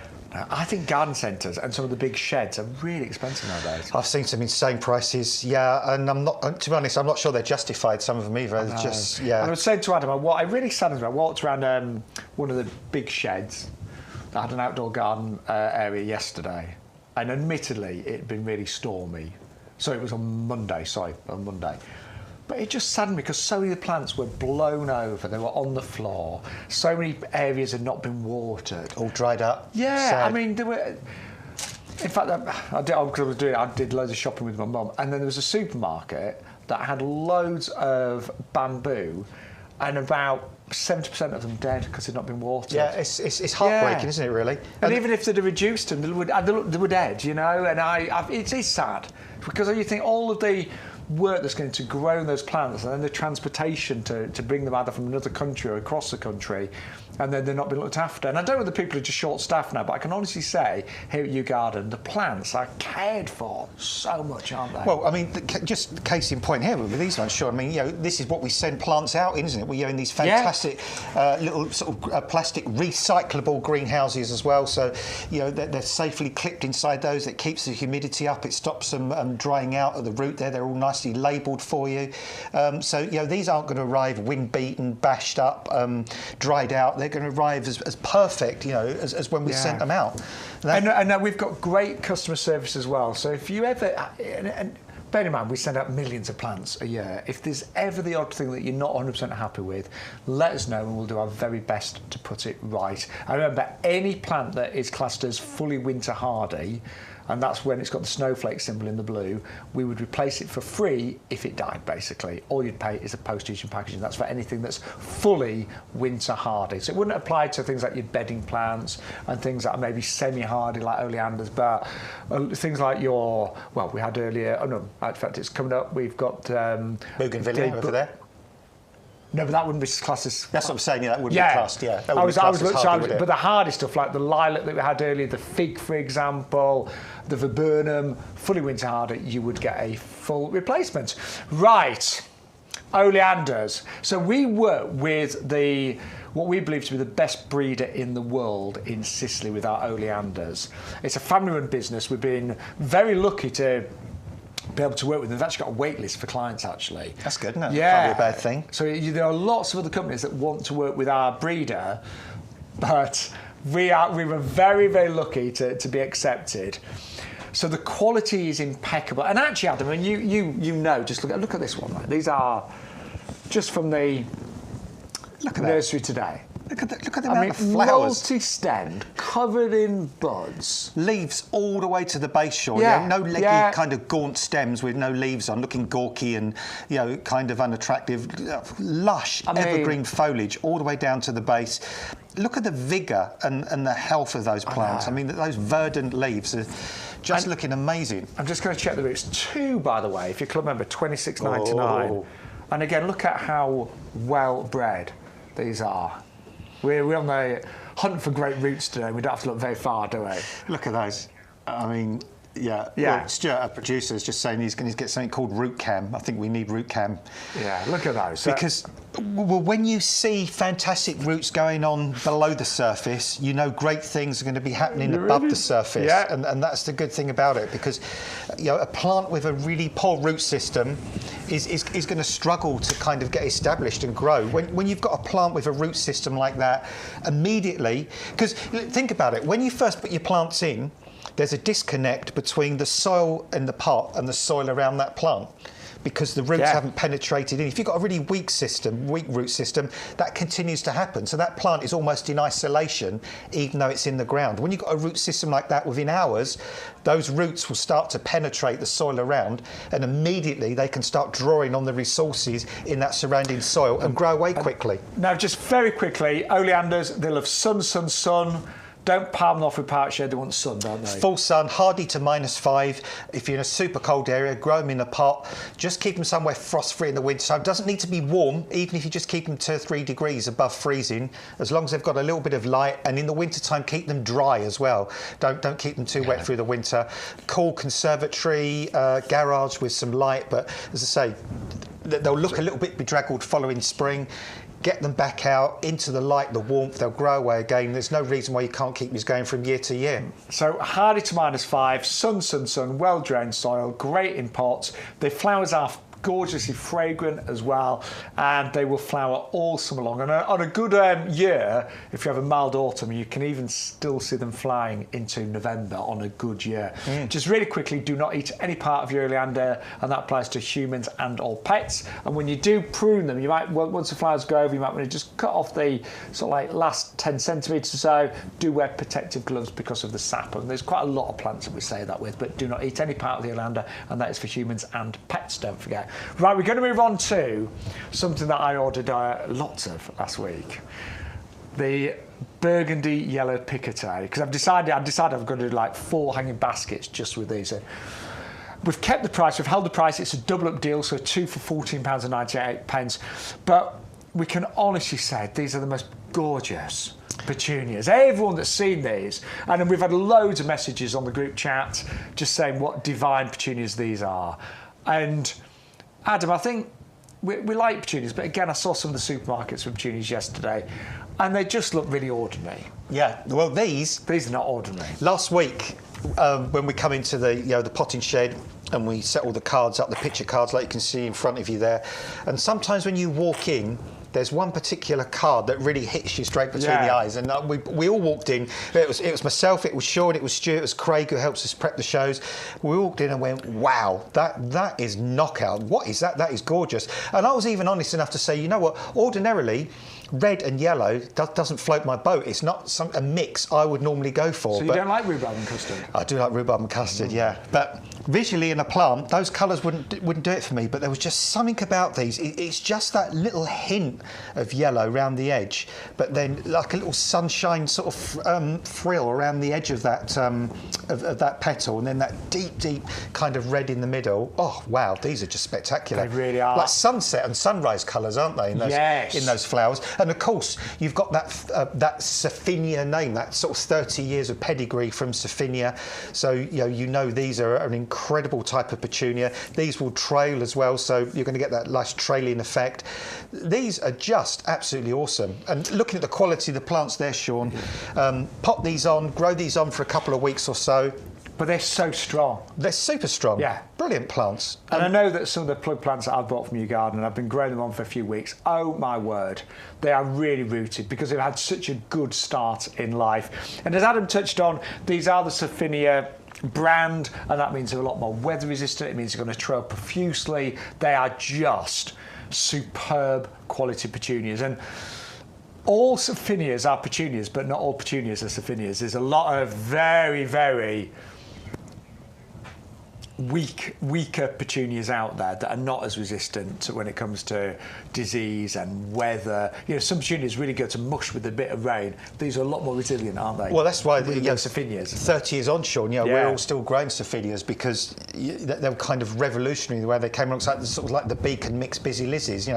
There's always some type of particular breed or brand of plant that seems to tick all the boxes, and then everybody sticks with because they always do so well. We never know what sort of summers we're going to get, do we? So Sophinias do well. No. We're hoping hot and dry-ish. For a bit would be nice. Yeah. Not too dry, obviously. But and these Sophinias, when you've got your hanging baskets or your tom-tom pots in training down or anywhere you grow these, I can guarantee you this summer when friends come round, family come round, you will be asked, oh wow, where did you get those? What are those? Now remember, this is a double up deal. So you've got to put 2 of these in your basket with a discount code YGTV1624, and that will unlock all of those promotions. And there you go. Don't forget your free gift today, your glamorous gladioli. You'll get those free with every single order today. But those petunias are amazing. They are selling really quickly, just to let you know. Loads of orders have gone in for those recently here at YouGarden. But we are going to move on to our Ericium next, Bowles Mauve. And apparently Alison has sent in some pictures, and hers have been flowering from March. Now, I know from my own garden, they flower for a ridiculous amount of time. Alison, thank you. They look stunning, gorgeous. Aren't they? Wow. What a joy. And they're actually, I mean, fairly young plants, I'd say, and yet the amount of flowers you get in there, Alison, is incredible. They're tough, Shaun. They're fragrant as well. They have quite a sweet fragrance to them because they're in the same family as stocks and all those kind of plants. They're in the like brassica family. Yeah, bulbs mauve, again, we've planted many bulbs mauve over the years. They're a great perennial that will sort of keep going for about 5 or 6 years. And look at the quality of those again, Adam. But go on, pull one out of the pot, Yeah, Shaun. Let's have a root shoot. Apparently, Lane got told off doing this at a garden centre. So what I'd say, Lane, is the garden centre were obviously scared of what you might find. You might have unearthed a lack of roots, but look at those. Joe, there's nothing wrong with tipping that. If you're intending on buying that plant and you want to check it's got a root system before you do so, there's nothing wrong with just popping it out of the pot and having a look. In fact, I was doing a really bad thing the other day in the supermarket. I went to get some air freshener. And I was just squirting little bits of, because you don't know if you're going to like them. I'm in the aisle there, squirting little bits of air freshener in the air, going, no. Oh yeah, that's it. That's the one. And then some poor person's going to buy them and going to be half empty. Yeah, I'm not recommending that. No, do not do that at home. But these, I mean, are just phenomenal. And again, I look after. I do work for a building company. I'm not going to mention their name, but I look after their show gardens for them. There's a site, a place called Wintringham, St Neots, and they've had these bulbs mauve in their back show garden. And they just flower for about 10 months. I mean, they just keep going and going. I've never known a perennial to flower as long as these do. And even in the winter time, they still had sort of stems on and were trying to flower. They're phenomenal. So really easy to grow. So sun apart sun? Well, funny enough, these ones in the garden I talk about, that was north facing. Really? Yeah, they were north facing. But if you really want the best from them, look at Bexy's. They're gorgeous, aren't they? And I know Bex, when we've been talking about this, we've said they just will not stop flowering. So many months of the year. They flower more months than they don't, actually. Precisely. And if you want the most amount of flower and you want the most compact kind of plants growing full sun, if you grow them in shadier areas, they'll flower. They will flower, but they'll flower not quite so much, and they'll become a little bit more leggy. The plant will, but they'll still survive. But ideally, all wallflowers, like full sun, really good drainage, and they're kind of plant that, treat and mean, keep them keen kind of plants. Yeah. They don't need rich soil either. Really, they grow very well on very poor soil. An amazing price on those. So we get 3 for £11.97. It works out less than £4 each. Club discount price is just £10.77. 560,069. And now we're going to move on to an absolute favourite from last week. In fact, I think we introduced it on the Thursday show. It might have been Sunday. No, Thursday it was. So we have been showing you the Euphorbia Miner's Merlot, and we've been showing you the Black Pearl. But a lot of you said, I'd like to have one of each. So we have put together one of each for $12.98. If you do want Miner's Merlot, we do a triple pack of those by themselves. We do a double pack of Black Pearl. So deals on them separately. But if you want one of each, because they work great as companion plants, we have got them at £12.98. Now, Euphorbia are one of the best all-rounders for a garden, aren't they? Now, Shaun, again, really are. Evergreen to start with, which is great. Those incredible, unusual flowers, grow in super dry soil. I mean, I've seen these grow in crevices between paving stones. I've seen them grow out of cracks and things in walls. Really tough plants. Great for full sun, for really hot, sort of baked positions. Great seaside garden plants. Great plants for sort of quite open, exposed areas. Fabulous contrasting foliage on those two varieties as well. Aren't they gorgeous? Just so undemanding, just so easy and simple to grow. And even in the middle of winter, they still look pretty good, don't they? They do look great. Yeah, they'll go for years and years and years. I mean, 6, 7, 8 years, they'll really flourish and grow away well. In fact, they're the kind of plants, don't put them in too rich a soil. If you put them in soil that's too rich, they actually do, they perform less well than if you put them in quite poor sort of soils. In poorer soils, they tend to be more compact, the flowers tend to be more vibrant, the whole plant is a lot more healthy. So, if you've got a problem area, where other things struggle because the soil is poor or because the area is so hot and well drained. These will love that kind of area. Obviously, you need to water them in initially to get them established, but once they're established, goodness me, just leave them, and they'll even seed about and produce kind of little baby ones all over the place. I do remember actually the year before last when we had that really hot, dry summer. The one border that I've got where these are in, loads of things would be wilting by the end of the day, and these weren't. You're right. No. They did really well. They're stumping great big tap roots that go down a real long way. So, just quickly, by the way, if you want to follow Adam and I on social media, if you want to see what we're up to in our gardens, I am on Facebook and Instagram. It's Shaun, Ryan, Presenter and Plant Man. It's a new Facebook page that I set up when I moved job, basically. And I got my first 1,500 followers yesterday, Adam. I got a thing from Facebook going, look. So thank you, really appreciate it. So that's a new Facebook page that I've set up, and you get to see. It's most about what I'm doing in the garden, but you do get to see what I'm doing a little bit in my personal life as well. I like to kind of wear my heart on my sleeve, so you get to see what I'm up to on, we don't have any secrets here. So Facebook and Instagram, it's Shaun, Ryan, Presenter and Plant Man. But thank you to those of you that have followed me and got up to 1,500 fans on my new page yesterday. And then Adam, you do a lot on Instagram and TikTok, don't you? Yeah. Look, Stu's made one for you. Look at that. Oh, look at nice. that. Thank you very much. That's new. Thank you. I love, I've just say. Yeah, very original name there. Did you notice? Like, it's easy. Yeah, it's easy to find. So yeah, if you want to follow us, we would love that, and it's always great to hear from you as well, of course. Right, we've still got loads to show you. Don't forget, you can order on the phone lines, the website. You can be part of the group chat. You can ask any questions. But if you do spend over £40 today, you'll get free postage, and with every single order, you will get your free gladioli bulbs worth £4.99 as well. We've still got, I tell you what, we've still got so many beautiful plants to go to, haven't we? And I tell you what, this one here, I mean, the fragrance on this. Both of these look great, but I know, because I've not got a good sense of smell, and that. But every time we have this in the studio. Oh, it's divine. That is so sweet, isn't it, Shaun? It's really lovely. That is absolutely gorgeous. I mean, this is a shrub that originates from kind of southern Europe, North Africa, does very well in the UK. It's got this lovely kind of open, sprawling habit to it. Flowers for month after month after month after month. And this would have started last year, flowering, or does it start now, Adam?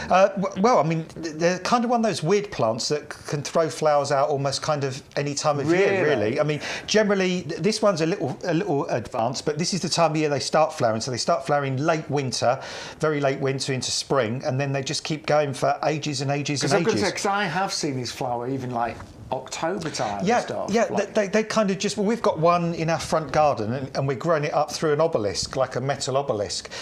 So you could, if you wanted to, try and grow this up through a tower pot. That's a nice idea. Could be, yeah.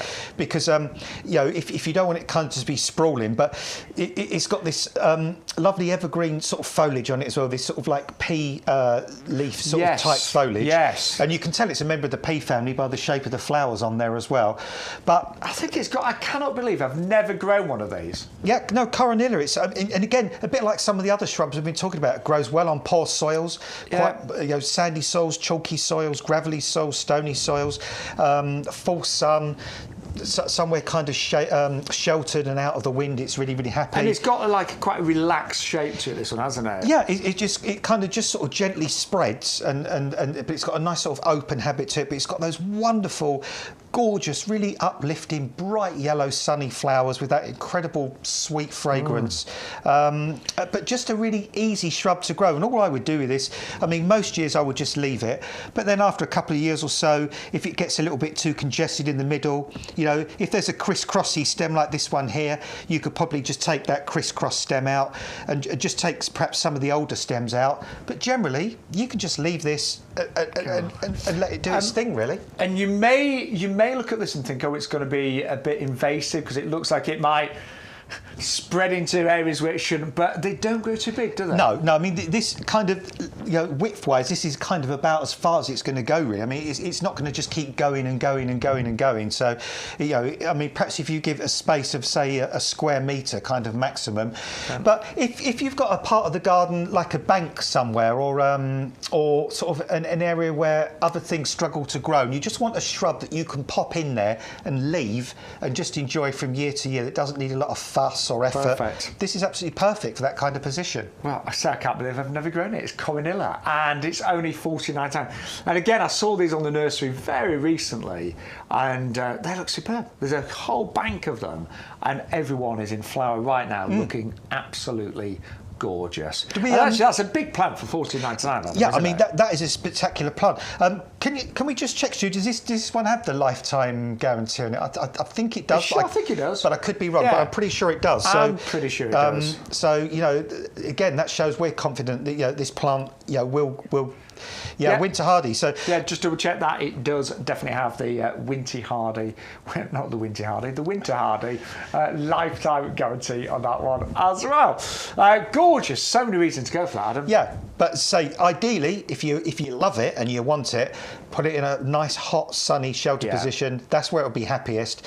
But great in the pot as well, and I just wish you could smell it. The fragrance, honestly, is absolutely. It really is gorgeous, stunning, really sweet. It's really sweet. Well, it's a member of the pea family as well, and a lot of plants in the pea family. Of course. Well, like sweet peas, have incredible fragrance. Wisteria in the pea family, wisteria flowers got that incredible fragrance. So, a lot of plants in the pea family do have that kind of lovely fragrance. I think it's such a great, big looking, gorgeous, vibrant plant for just a few pounds there. Say £13.49 for club members. Now, something that I am very familiar with, Bougainvillea, had a few of these over the years, and actually whenever I travel abroad, it is one of the most stunning plants you can imagine. And they do come in lots of different colours, these as well, but we have got the purple pillar today. Now, we had a question, could you grow this in a tower pot? I'm going to say absolutely. Do you know what? A tower pot would be absolutely brilliant for this. Really, really good. Roger just asked you a message. Yeah, I mean, because they do need support. They do need something to climb up. Because they do climb. They climb really, really well. So that in the tower pot. I mean, God, you don't need one in there, but you imagine this would get covered with this purple, and it would look absolutely superb. So for Roger, And I'll tell you, the great thing about the tower pot as well, Shaun, is this is not a hardy plant at all. This will not get through a British winter outside. So if you've got it in the tower pot, it just means you can take it somewhere in, I mean, it might be your conservatory, because these will grow indoors. So if you've got a nice bright conservatory, or you've got a heated greenhouse, or somewhere frost-free in the winter, if it's in the tower pot, you can take it indoors, keep it away from the worst of the British winter. But the weird thing about it is these purple bits, these they're not the flowers, are they? Flowers, I knew you were going to say, because I did for years. I thought the purple was the flower, but not at all. These are the flowers. The flowers are actually tiny bit in the middle, so they're not the bit that really stands out. But if you look at these, these are known as bracts, B-R-A-C-T-S, bracts. So similar to poinsettia then, Adam? Yeah, exactly. Yeah, there's just the same. And if you look at the actual bracts, they're exactly the same as the leaves. Yeah. But they're just modified leaves. So they're basically coloured leaves. But the true flower is the little white flower in the middle there. Yeah. But what is interesting, when you look at the bracts, they almost, to me, look like they're tissue paper. They've got that texture to them, they? Yeah, and they they're actually very different from the leaves when they're that colour, aren't they? Yeah, they almost go like sort of crispy. They do have that kind of. They're amazing. They are incredible. I've kept one going now for about 4 to 5 years. I've got a pink flower in one. I keep it in my greenhouse in the winter time, and I've got like a little frost prevention heater in my greenhouse. So if it drops down to anything near 2 degrees, it just comes on for 5-10 minutes, just keeps the frost away. And I've kept mine going from year to year. It's showing flower buds already now, and by midsummer it's already in full flower. And once they get flowering, wow, they just keep going for sort of month after month after month. You can have this as a house plant if you want to. All I would say is keep it super bright in a conservatory. It wants maximum sun. But you could certainly enjoy this outside for many months on your patio, on your decking, especially if it's in a tower pot. And so then, just as long as there aren't any frost around it. As long as any really frost. Happy. And don't worry if in the winter time when you're keeping it in your greenhouse or conservatory or somewhere, what happens is if the temperature drops a little lower than 10 Celsius, what they tend to do, they just shed their leaves. They just drop all their leaves. But that doesn't mean it's dead. It just does that because the temperature's dropped a little bit. As soon as the spring comes and it gets back into a warm place, the leaves come back, and very quickly you'll see little shoots like we've got on the top here. And those little shoots very quickly have little flower buds inside. And and so once they start flowering, they just flower for month after month after month. So I mean, they are just spectacular. They are. They're great. I mean, I absolutely adore them. And of course, if you can't go on holiday, if you can't afford to go away this year, isn't it lovely to bring sort of things like oleanders and bougainvilleas into your garden? Because you're kind of bringing that holiday feel into your own home or your garden. That is such a good price. We do, again, work with top growers and breeders across Europe. I've got to do something quickly. Hold on. Two tips. To bring you the bougainvillea. Just quickly about that, if you do want the tower pot, then, oh, yes. That's what I've got to do. I've got to do this. We've created Spain in Lincolnshire. Oleanders, bougainvilleas. I mean, you've just landed at the airport. What's the first thing you see when you go out the exit doors? You see these. You could have your own bit of Ibiza. You could have your own bit of Greece. You could have your own bit of India, if you like, in your garden this summer. Look at that. Gorgeous. The one thing we will say is the oleander are quite a bit more hardy than the bougainvillea, aren't they? They are, but they could live together outside for the summer and just look absolutely glorious. Who needs a holiday? If you do want the tower pot, then these are amazing. And yes, the bougainvillea would grow really nicely in there. We are doing a very special deal. So buy one for £24.99, or you can double up and get two for £39.98. So it works out less than £20 each. And these are brilliant for anything that's climbing: clematis, sweet peas, and I know Bex has got her sweet peas growing up these right now.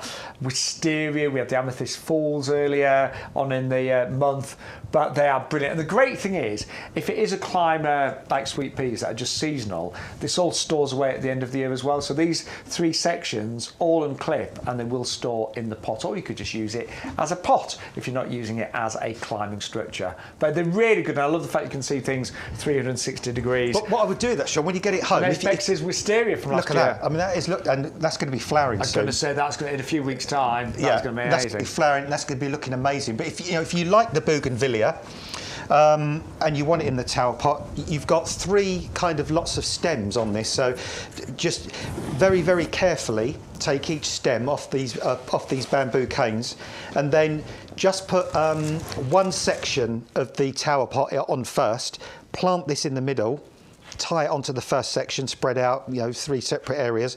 Add the next one on, and then straight away you've already got about 2/3 of the tower pot covered from the height of this particular one here. Yeah. And then the rest of the summer it will just grow round and through. That'd be brilliant, wouldn't it? Imagine. Really would. Right, we've had a question. By the way, busy today. Thank you so much to everyone that is ordering. Got a big audience as well, so thank you so much. So Anne has got a question about the perrenials. Fire away, Anne.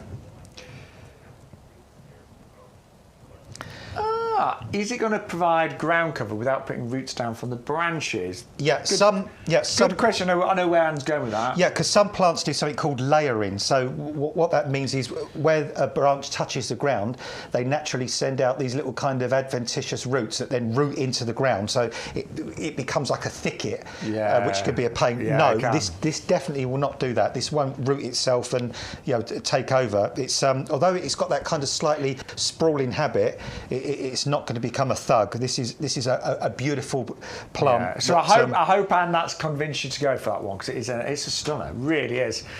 And it looks great as well with the. That's a good idea with the Miner's Merlot. With the Merlot as well, because that yellow and deep purple there, that looks good together. And of course that is going to flower yellow as well. So wow. And they like similar positions as well. They both will grow in the similar sort of position. So can I just say at home, Adam's, when it comes to like him suggesting plants that work well together, is good. He has got, is it 4 gold awards at Chelsea? 4 Chelsea gold medals. We've got 2 silvers and 1 silver gilt. And we've got some medals from Hampton Court and Tatton Park as well. That is shows for. Yeah, so I mean, I think it's really worth listening to Adam when it comes to like a few little hints and tips. I do. I take it all in, Adam. I do. That's the great thing about plants. When you've got plants of sort of different colours and stuff, but they like the same position, like we've done here with these two, or like we've done with the bougainvillea and the oleanders, immediately you can create that look that you want in a quick amount of time. I tell you what, it's a great show, Adam, aren't we? We love it. We're passionate. Sean, what do we always say? All you need to be a gardener is passion. That's all you need. If you're passionate about gardening, you'll be a gardener. I took my mum out yesterday, and we had a lovely day, but my mum's really elderly. She's a lot of support. And I'll be honest, it's anyone that's got an elderly parent, by the end of the day, it's quite tired. You know, I was tired because I have to really look after and, you know, just simple things. She can't open a handbag or anything like that. So I spent more time in a lady's handbag yesterday than you could imagine. But I got home and I was a bit sort of like, we did a lovely day, great day, but I'd taken her shopping, taken her to the hospital, done all sorts. But I got home and I just had an hour to myself in the greenhouse, and it was just wonderful. I mean, don't you find with gardening, it just, whatever day you've had, whatever's going on in your life, you get out in the garden, even if you're just there for 10, 15 minutes, and suddenly you feel good, you feel calm, you feel happy. So it's just I think it's just a wonderful hobby. And I am really passionate about gardening. I'm not as experienced as Adam, because you've made it a career for all your life, haven't you? Yes, since I was 21. Yeah. And I'm now 59, so. Wow, that's a long time. Nearly 40 years. He's got the big birthday next year. Yeah. But you know, I've gardened all my life ever since I was a very young child. I can remember talking to my mum yesterday, actually, because she had a little patch of garden when she was a girl, and she gave me the same. I had my own little area to garden from there, I think about the age of 3, probably. But I haven't made it a full-time career, unlike Adam. But it's so great that we're broadcasting live right now. So many of you are keen gardeners. Some of you are very experienced. Some of you are novices. But it's just a big community, isn't it? And we can share our knowledge. So the point of this story is tap into Adam's knowledge. And you know, I know a thing or two as well. So between us, any questions do come through, because we'd love to answer. But we're going to go back to compost, which is so important. And actually, I think our compost makes you a better gardener overnight. And I really mean that. Just from buying our compost, you instantly become a better gardener, because this compost, what it gives to our plants, all plants from seeds through to trees, is incredible, isn't it? Can you just pass around those polemoniums there, Sean? I can. Because what I kind of want to show is Jacob's ladder, as I call it. Jacob's ladder, yeah, because when that comes out the pot, I mean, look at this is what creates that. You know, if you want those kind of roots, I mean, we've got that's a picture. This is a real plant, you know, grown in the same kind of compost. So, I mean, what a great. That's why. I mean, what's happening down there is really showing up here. That is a fantastic. And that's because it's grown in this compost. So, and look at that plant. That plant is stout. It's healthy. It's green. It's bushy. It's already flowering. It's glimmering. It's shining. I mean, it just looks. Joe, when not so much me now, but you know, when you got your hair's looking gorgeous and shiny, you've got those really bright eyes, and you've got that really nice skin and stuff, and you're looking vibrant. That's because you've looked after yourself. You've hydrated. You've eaten the right food. I can't remember the last time I thought my skin, my eyes, and my hair look good. But I'm looking to get one of those on a good day. But that's anyway, the thing, if you do all the right things, generally in life, people say, well, you're looking good these days, because you looked after yourself. And if you want your plants to look like that, then you need to give them the best start in life, and this compost will do that. Firstly, importantly to mention, this is massively peat reduced as well, which we're all working towards these days. But if you're taking peat away, you need to add something else instead. And we've added that composted wood fibre.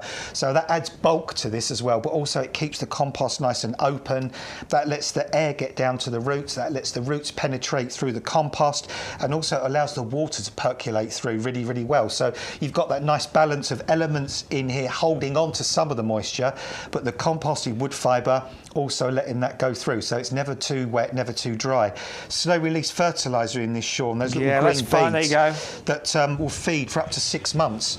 So not a big woof of energy for your plant, and then it's floundering because it hasn't got any more energy to keep it going. It will be sustained right from before it's a seed to when it germinates, to when it gets its first set of true leaves, to when it becomes like plug plant size, to when it becomes a 9 centimetre pot size, all the way through. that plant is being sustained. It's pH balanced as well, so it's not too acidic, not too alkaline, and also it absolutely has a wetting agent in it, so it kind of wants to suck in the moisture. It doesn't want to repel it. I made up a word for it. Go on. I'm going to say it's hydrophilic. I like that. It loves water. That sounds all right. It's not hydrophobic. So, I like that. Yeah, I don't think it exists. But that's that wetting agent. Yeah, is actually really important. I do about 25 to 30 hanging baskets a year for my garden, my mum's garden, the pub garden that I look after. And it's really annoying when you've got a hanging basket and it's dried out and you try and water it and it just won't take that water and it all goes over the side. It's just the most frustrating. And you end up having to take the basket down and then soak it in a tub of water or something like that. But having that wetting agent really makes such a difference. I'm going to sneeze at him, just bear with me. It makes it like, go for it. Look at the light. I've stopped now. Oh. Stay away from the light, Caroline. I remember that film. But you need to look at the light so you can sneak. Go into the light, Shaun. Go into the light. There's plenty of them around. Anyway, it's just gone now. So, brilliant compost. The only things it's not suitable for are the acid-loving plants that we talked about. You will need an ericaceous compost version. That's like your camellias, rhododendrons, the blueberry, or the pinkberry we saw earlier, or the pink lemonade that's like a blueberry. But everything else from seeds to trees. But then we've got our alternative, haven't we? We've got the ericaceous alternative for this. But yeah, so that wetting it makes it like kitchen towel, doesn't it? It just wants to absorb the moisture. So the fact that we use it on the nursery, the fact that our plants, our hanging baskets, all grown in this compost, and it arrives in two very handy 50-litre bags. Do you know what? We don't claim to be the cheapest, but we do claim to be the best, and we really do believe we're the best. But actually, when you break down the value for club members, $22.48, delivered free of charge. Then you've got your free gift, the gladioli, worth £5, the best part of. Suddenly the price of this 100 litres is round about, for club members, £17.50 if you work out the value, including the gladioli. So it's actually really good. But the true value is in the results that you're going to get from it. It's not. It's an investment. That's what it is. This is an investment in getting better plants, healthier plants, plants with more fruit, more vegetables, more disease resistance, more vigour. And what I've been doing when I've been talking with Shaun is I've actually squashed, I've almost made a little dung ball kind of out of the compost there. But I just want to show you, I mean, it's taken a long time to compact it like that, but all you've got to do is just do the slightest kind of little thing like that, and look, that just breaks up so beautifully. So it's never going to be that really hard, claggy compost that you've got to break up and goes into lumps. I tell you, when you buy a bad compost, you really regret it, don't you? Well, you have to beat it with a rolling pin, don't you, to try and break it. You've got a stamp on it. I've even bought compost before now where I've had to drop the bag about 6 times in different ways to try and break it up, because it's like a solid lump inside the bag. Okay. Well, let us know why you love our compost today. We would love to hear from you. You can email us, don't forget, ygtv@yougarden.com. But let's remind you of some of the great plants we've seen so far today on our live stream.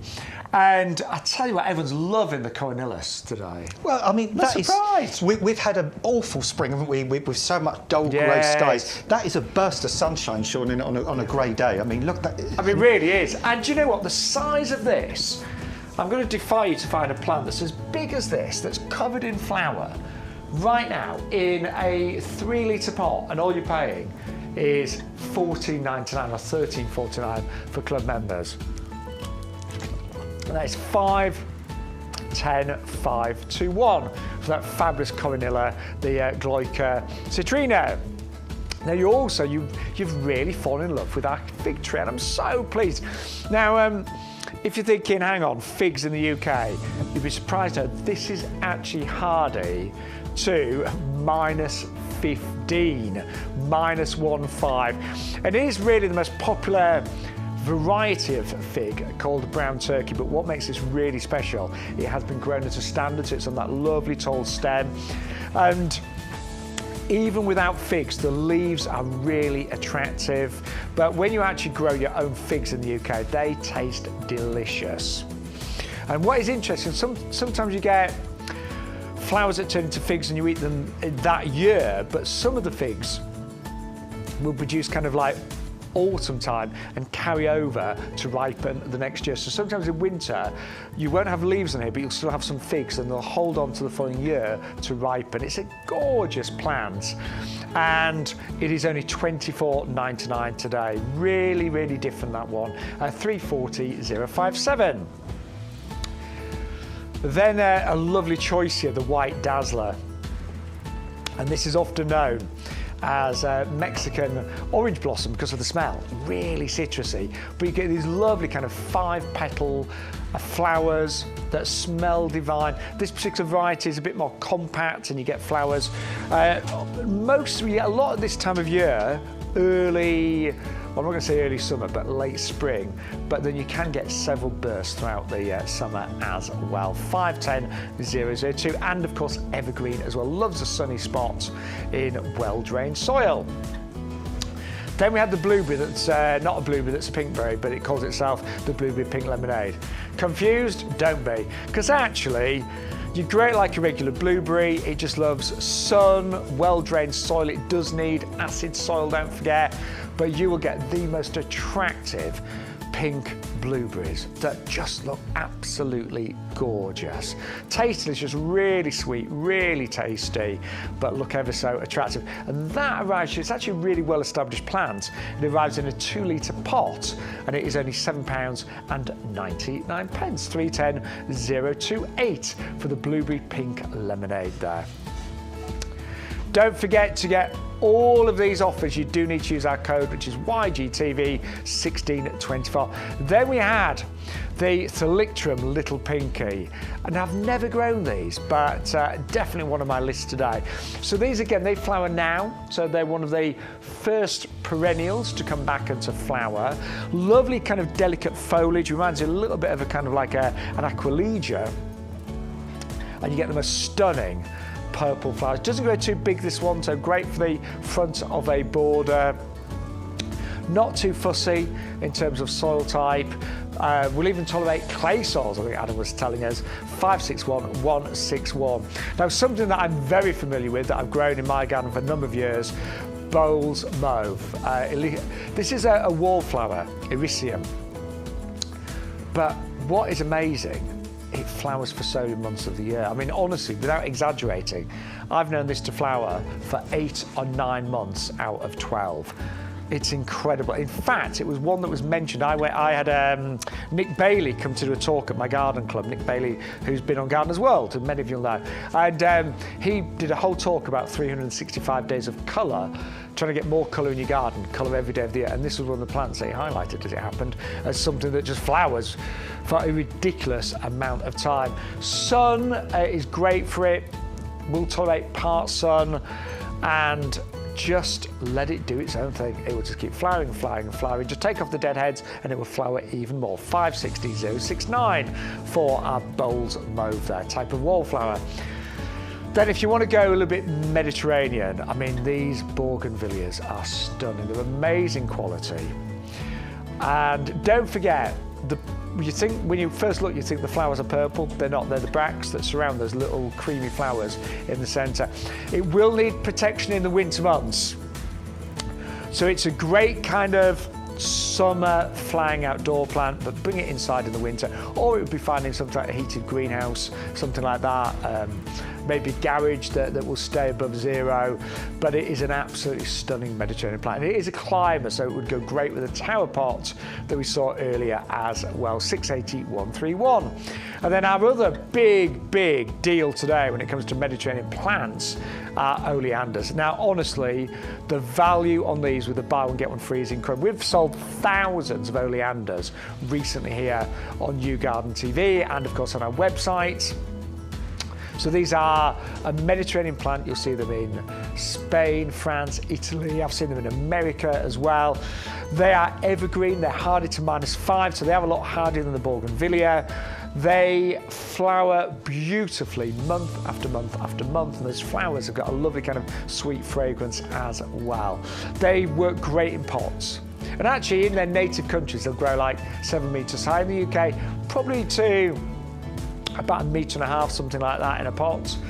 But do bear in mind, you cannot eat any part of an oleander, and that does apply to humans and of course to pets as well. But they are brilliant. We work with the top breeders in Sicily for those, so they are absolutely outstanding in terms of their quality, and many of those are in bud and flower right now, ready to find a home in your garden.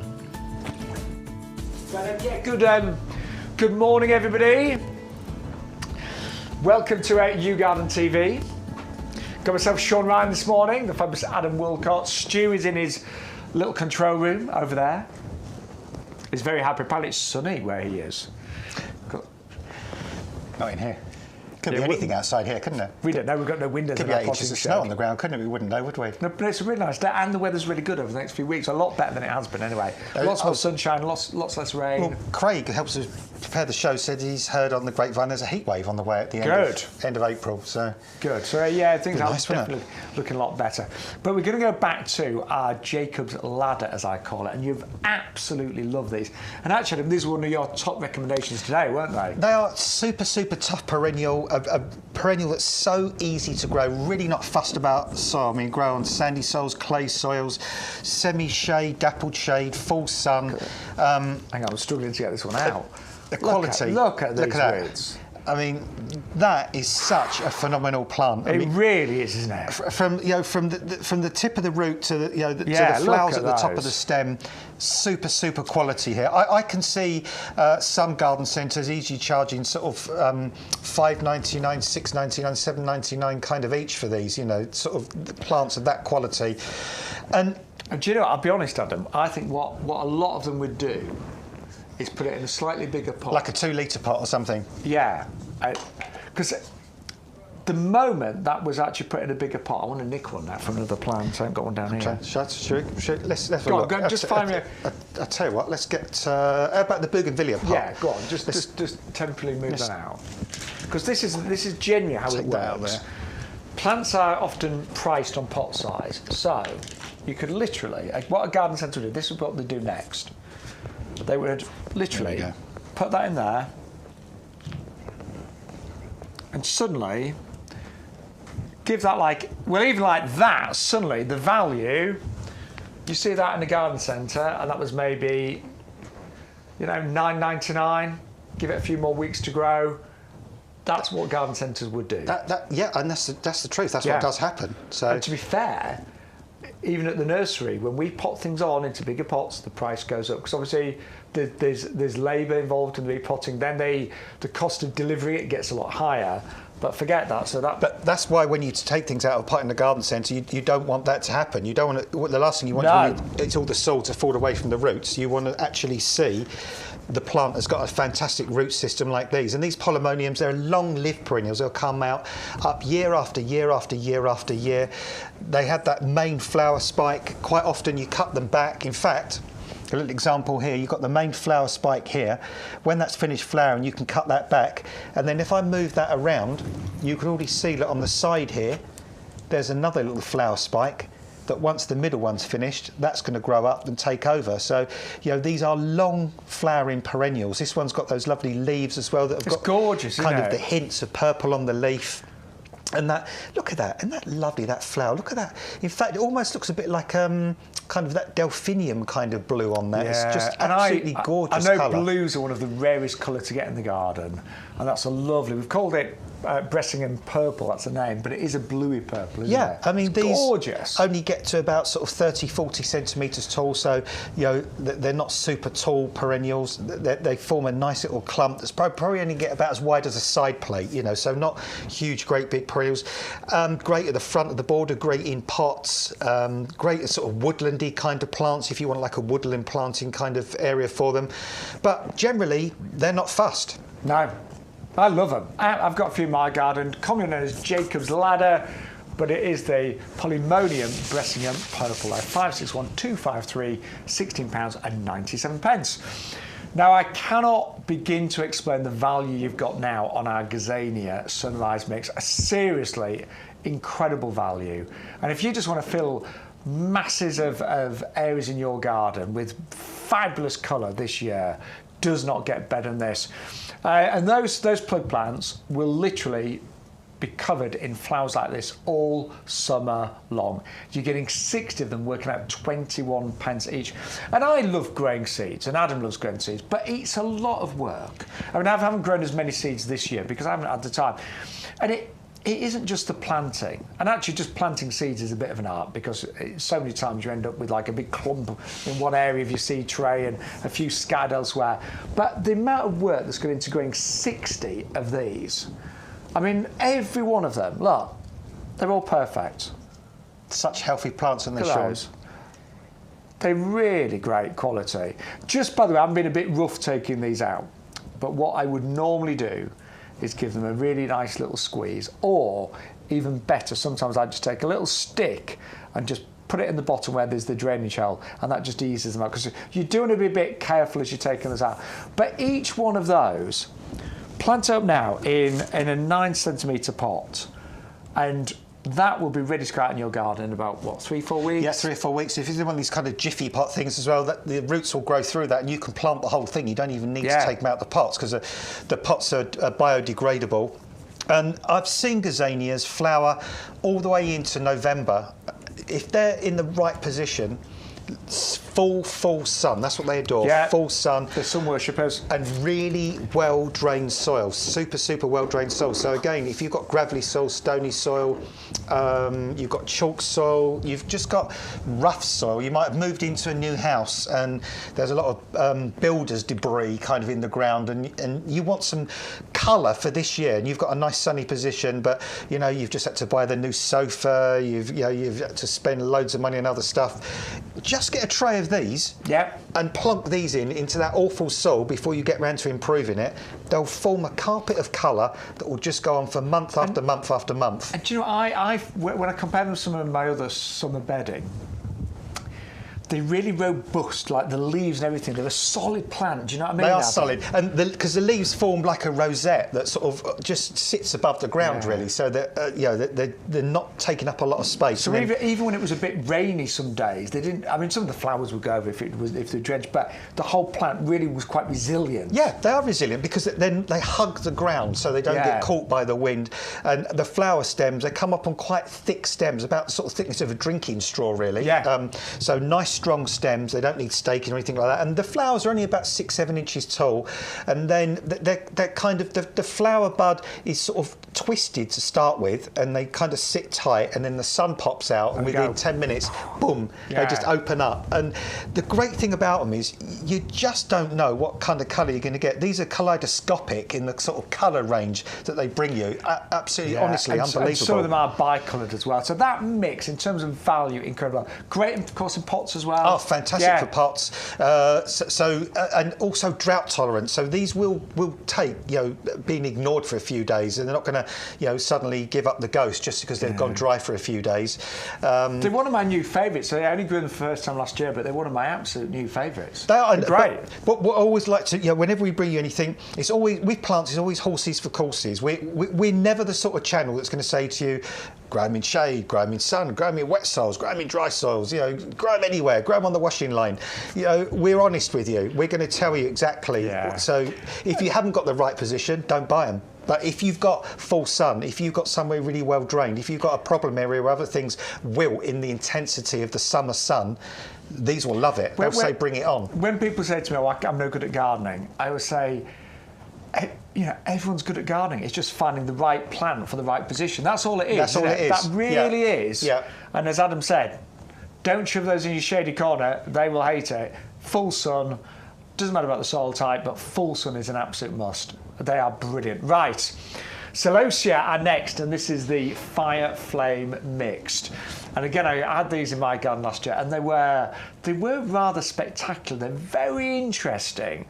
And we've got an amazing offer, 12 plants for $9.99, or you can double up and go for 24 for $14.98. You just need to put 2 lots in your basket.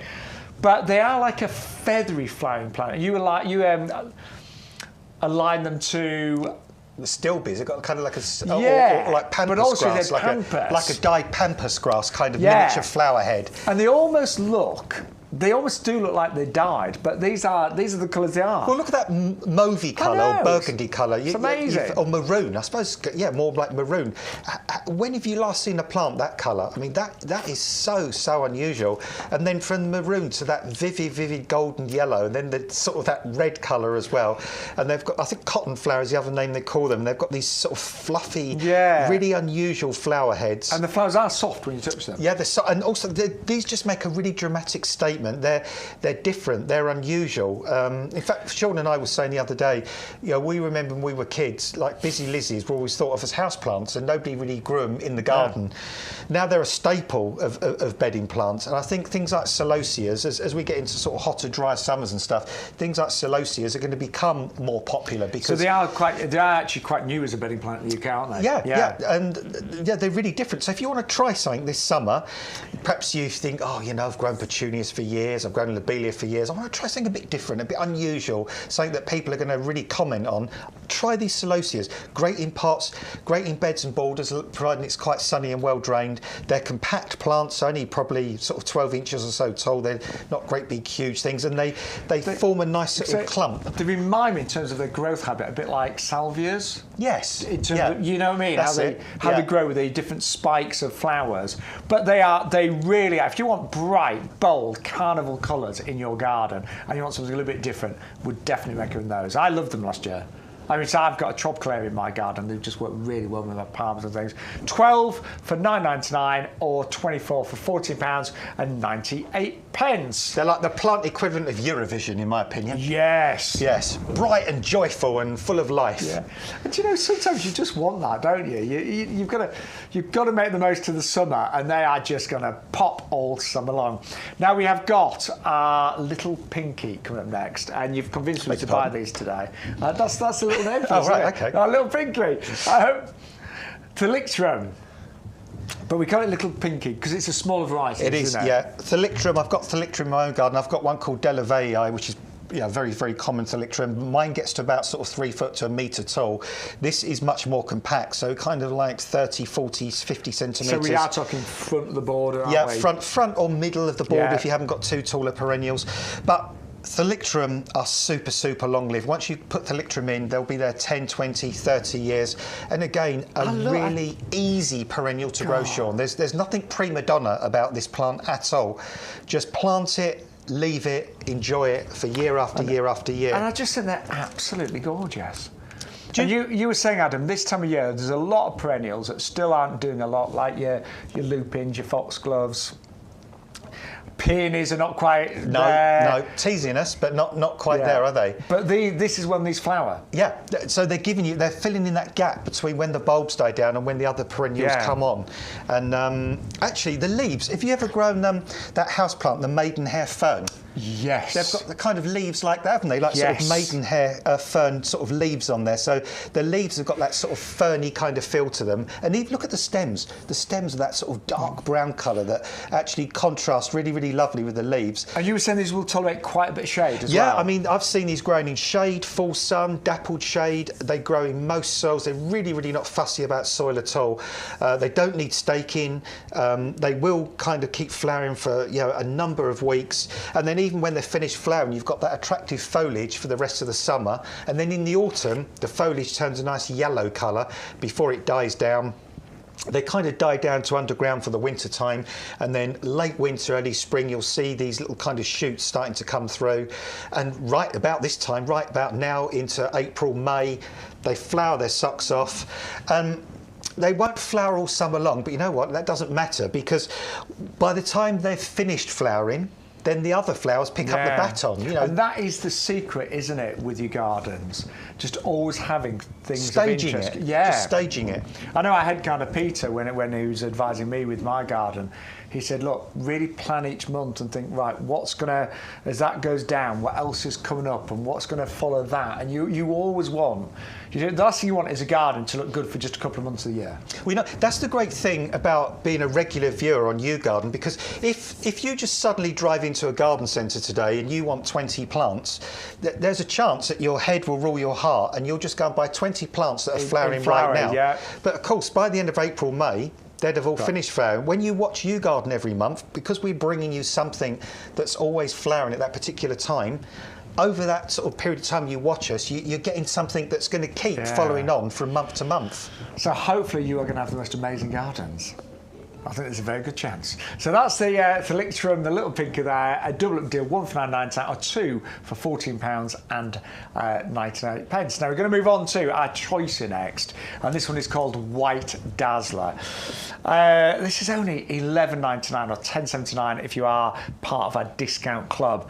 And I love choicers. I think most people, when they think of a choicer, they do think of that exquisite citrus fragrance, don't they? Yeah, it's called. It's got that sort of Mexican sort of orange blossom kind of smell. It's just and this one, because there's one called Choisya tenata, which gets to be quite a big shrub. Big, I mean, it can get to sort of 5 or 6 foot tall and about the same wide, and quite sprawling. This one is much more compact. It's got those gorgeous leaves there. They're a little bit like miniature looping leaves, aren't they? Kind of look like a little looping leaf shape. Yeah, a little bit. They're very attractive. They're quite delicate looking. Yeah, they're shiny as well, the leaves, aren't they? They've got a kind of a nice, shiny sort of texture to them. I like the fact that this shrub is multi-branched.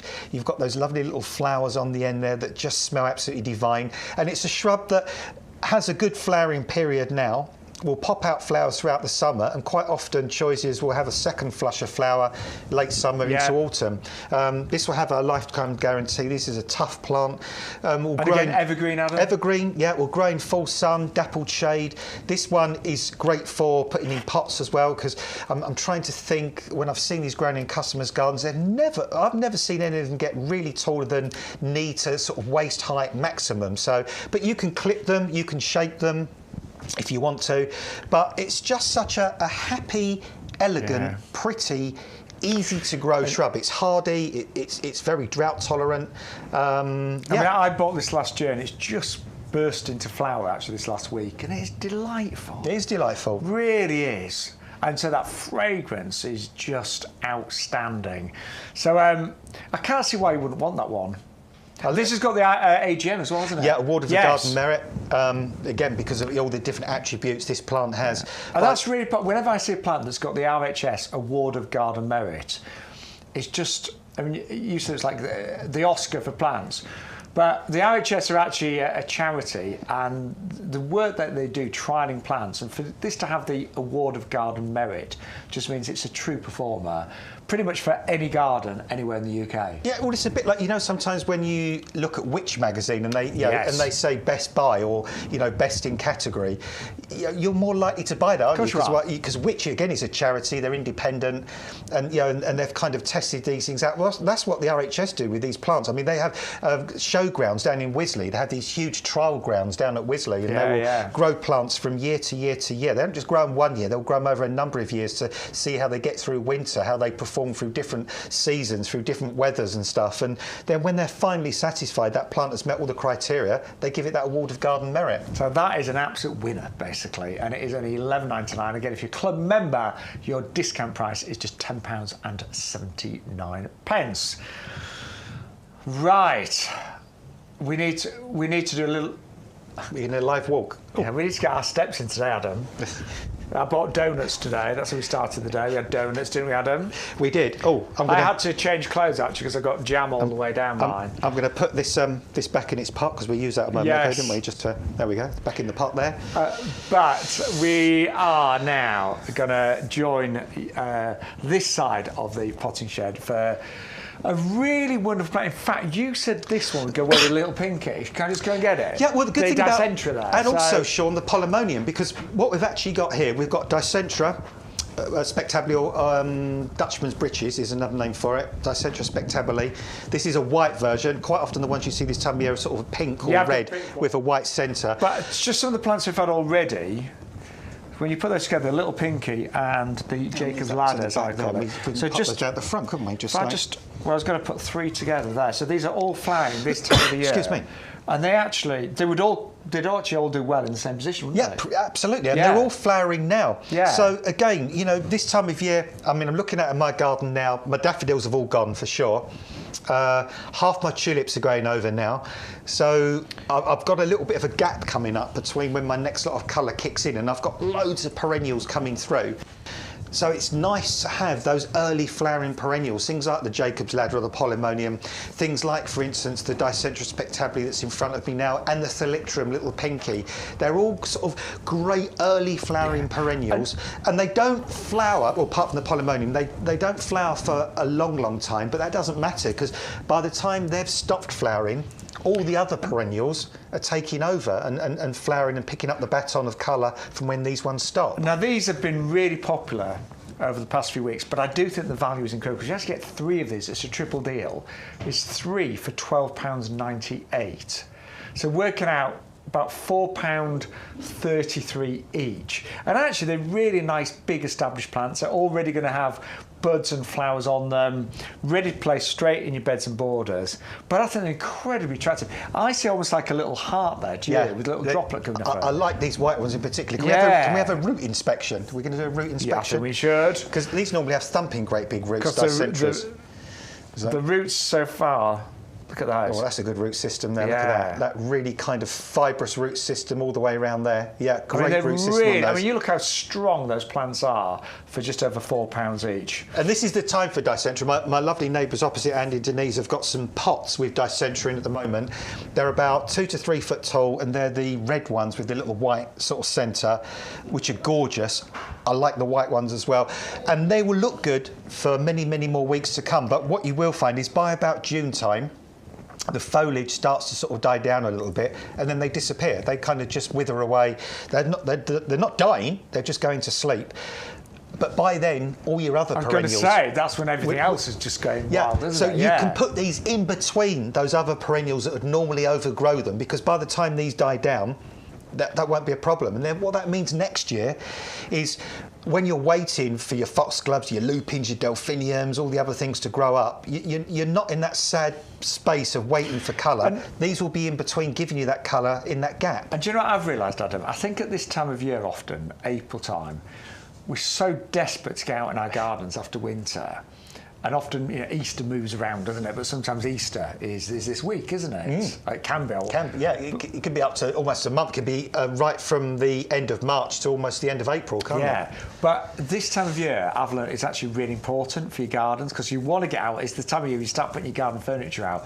So the first few sunny days in April, we're all out there, aren't we? And we want our gardens to look lovely. And quite often they don't, because a lot of things just really haven't come back. So these are brilliant as an April flowering plant to fill in that gap. And so I'm not bothered that they die down a bit in summer, because so much more is happening there. Well, that's the thing. And again, like the Polemoniums, like the Thalictrum, we've got 3 fantastic perennial plants on the show today that are all flowering now, that will flower for a number of weeks. And we'll just, keep bringing that colour. In fact, perhaps an idea we could do in the future, Shaun, is we've done it with the euphorbias.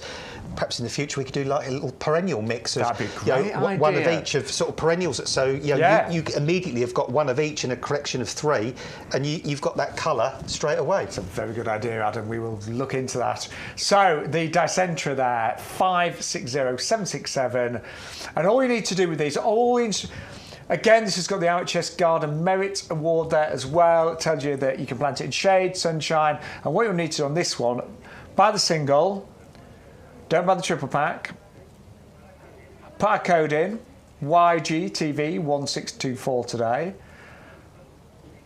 So our free gift has gone in there, but watch this. If we put 3 in there, so 2 is £19.98, but put the magic 3 in there, and suddenly it goes down to £12.98. So that is a way to shop on these. It's amazing. Some people do miss out on the offers sometimes, but we always try and give you as much information as possible to give you the best deals on the live YouGarden shows. Now we're going to move on to our fantastic rhododendrons next. And these are... Gosh, so I've just checked the price. You get 3 for £11.97. Well, I'm just going to move because look, this is Medshaw. That is really good, isn't it? These are always expensive, aren't they? The garden centres. They're actually. I would pay. I'm not being funny, but if it was 1 for £11.97, in some garden centres you wouldn't question it, but 3. I could see these for £6, £7, £8 each. Look at this one. Easily. Look at the buds on there. Easily. Yeah, really, really good plant. Again, I'm going to oik that out the pot. Fantastic root system, amazing root system on that. And these plants have taken a few years to get to this size as well. These have probably been 2 or 3 years in the making. Super, super healthy plants there. These are evergreen as well, evergreen rhododendrons. Now, we've got rhododendrons and Japanese azaleas. Basically, in recent years, what they've decided to do, the people that name plants... Yeah, they've changed a lot, haven't they? Yeah. Well, we used to sort of separate rhododendrons and azaleas out. Now, we just all call them rhododendrons, so that's hence the 2 different names. But these are stunning plants. Again, I'll put the picture back there for you. So you've got 3 different colour types there as well. And it always reminds me, I used to look after a garden for a lady, she's long gone now, bless her, but a lady called Mrs. Ambrose, who used to live in Buckhurst Hill. And she had the most spectacular amount of azaleas and rhododendrons. And you used to drive into her garden, and they were in a horseshoe shape either side of her drive. And I used to adore this time of year, because I used to drive in, and there were pinks, there were purples, there were whites. She had yellow ones. She had every colour you could think of. And the colours of rhododendrons, they are so bright. Look at that. And they always seem to, when they flower, they don't just have 1 or 2 here and there. It just tends to be covered, doesn't it? Well, I mean, you can't even see the leaves. I mean, and this will be like almost a month. This will last pretty much a month. Wow. And when those buds first start to come out, when they finally drop off, it'll be about a month. Some of them have fragrance as well, very subtle fragrance. But yeah, these, if you want that huge pop of colour after winter, which who doesn't, these just so lift your mood. I mean, they are absolutely glorious. They're spectacular. They're wonderful, wonderful plants. God. They're very hardy, incredibly hardy. Evergreen, of course. Evergreen. They'll get through any winter, no problem at all. They'll get through every summer. They're disease resistant. The only caveat with these is if you haven't got acid soil, so in other words, if you haven't got rhodies and stuff in your garden already that are thriving, you will need to grow these in pots. But they're brilliant for pots, really, really great plants for pots. But if you've got that acid soil, plant these straight out into the garden, give them a little bit of space to grow, and gradually they'll form sort of bigger and bigger bushes or shrubs, and just give you that amazing, mind-blowing pop of colour this time of year. They are spectacular, and that value today to get all 3 of those working out, say, less than £4 each is incredible. I mean, club members, I know most of you watching right now are club members. 3 of those for £10.77. That's mad, Shaun. That is absolutely really, isn't it? Mad. I mean, I can think of and I won't mention the chain, but I can think of one particular gardening chain that charges ridiculous too much money. They would charge £9.99 for one of these easily. In fact, they'll probably do what you did with that other plant. They'll probably put that in a slightly bigger pot. In fact, I can see some garden centres putting that in a 2-litre pot and charging you £14.99 for one of those. And we always try to just give you the best value possible at YouGarden. So yes, they all arrive in 9cm pots, but you could repot those straight away, and they are going to look glorious. So £11.97, £10.77 is your discount club price for the 3 rhododendrons. They're absolutely glorious. Then they are covered in buds, so you know you can actually see there's loads of buds. Lifetime guarantee as well on those, because they're fully winter hardy. super hardy. So yeah, just give yourself that absolute amazing amount of joy in the spring when these flower, because honestly, for week after week after week, these are just going to make you smile. Now, something completely different now. We've got kiwi fruit for you. You can grow kiwi in the UK far easier than you imagine. So just quickly, I know they were on last week and really popular. You can either go for 1 for £9.99, 2 for £14.98. And what is interesting, the leaves are actually really tactile. The leaves actually feel like kiwi. They're a little bit sort of fuzzy. Furry, fuzzy. Yeah, that's the word, fuzzy. Yeah. Do you remember fuzzy felt? Oh, I love fuzzy felt. Fuzzy felt farm. Yeah, they're a bit like fuzzy felt farm. But now, I've never grown kiwi. But you have. In my old house in Bishop Stortford, in fact, I almost grew it kind of accidentally, because I remember buying this plant, and at the time, and this is where gardening's always a learning curve. At the time, I just saw it in a specialist plant centre near where I used to live. I loved the leaves. I thought, it's great leaves. It is, I must admit, it's really attractive, just as foliage. Yeah, just as foliage, and it said actinidia, and I've got another type of actinidia in my garden called colomicta, and I didn't really make the connection between actinidia deliciosa and kiwi fruit, so I planted it on a north-facing fence. But it did grow really, really well, and it sent out these great big shoots, and it covered the fence, and it had these gorgeous leaves all summer long. And I remember going out one particular day, one year, and what's those? Like loads of white flowers on it, like strawberry flowers, but bigger. And then I sort of looked into it a bit and I thought, I've planted a kiwi fruit. I didn't realise it. I thought I'd just put something... Because, you know, sometimes you get ornamental versions of things like that also fruit. But I didn't realise I'd bought the real deal, the actual thing. And then later on in life, when I'd gone round these stately homes and stuff and had these walled Victorian gardens, I'd seen them on south-facing walls. And in late summer...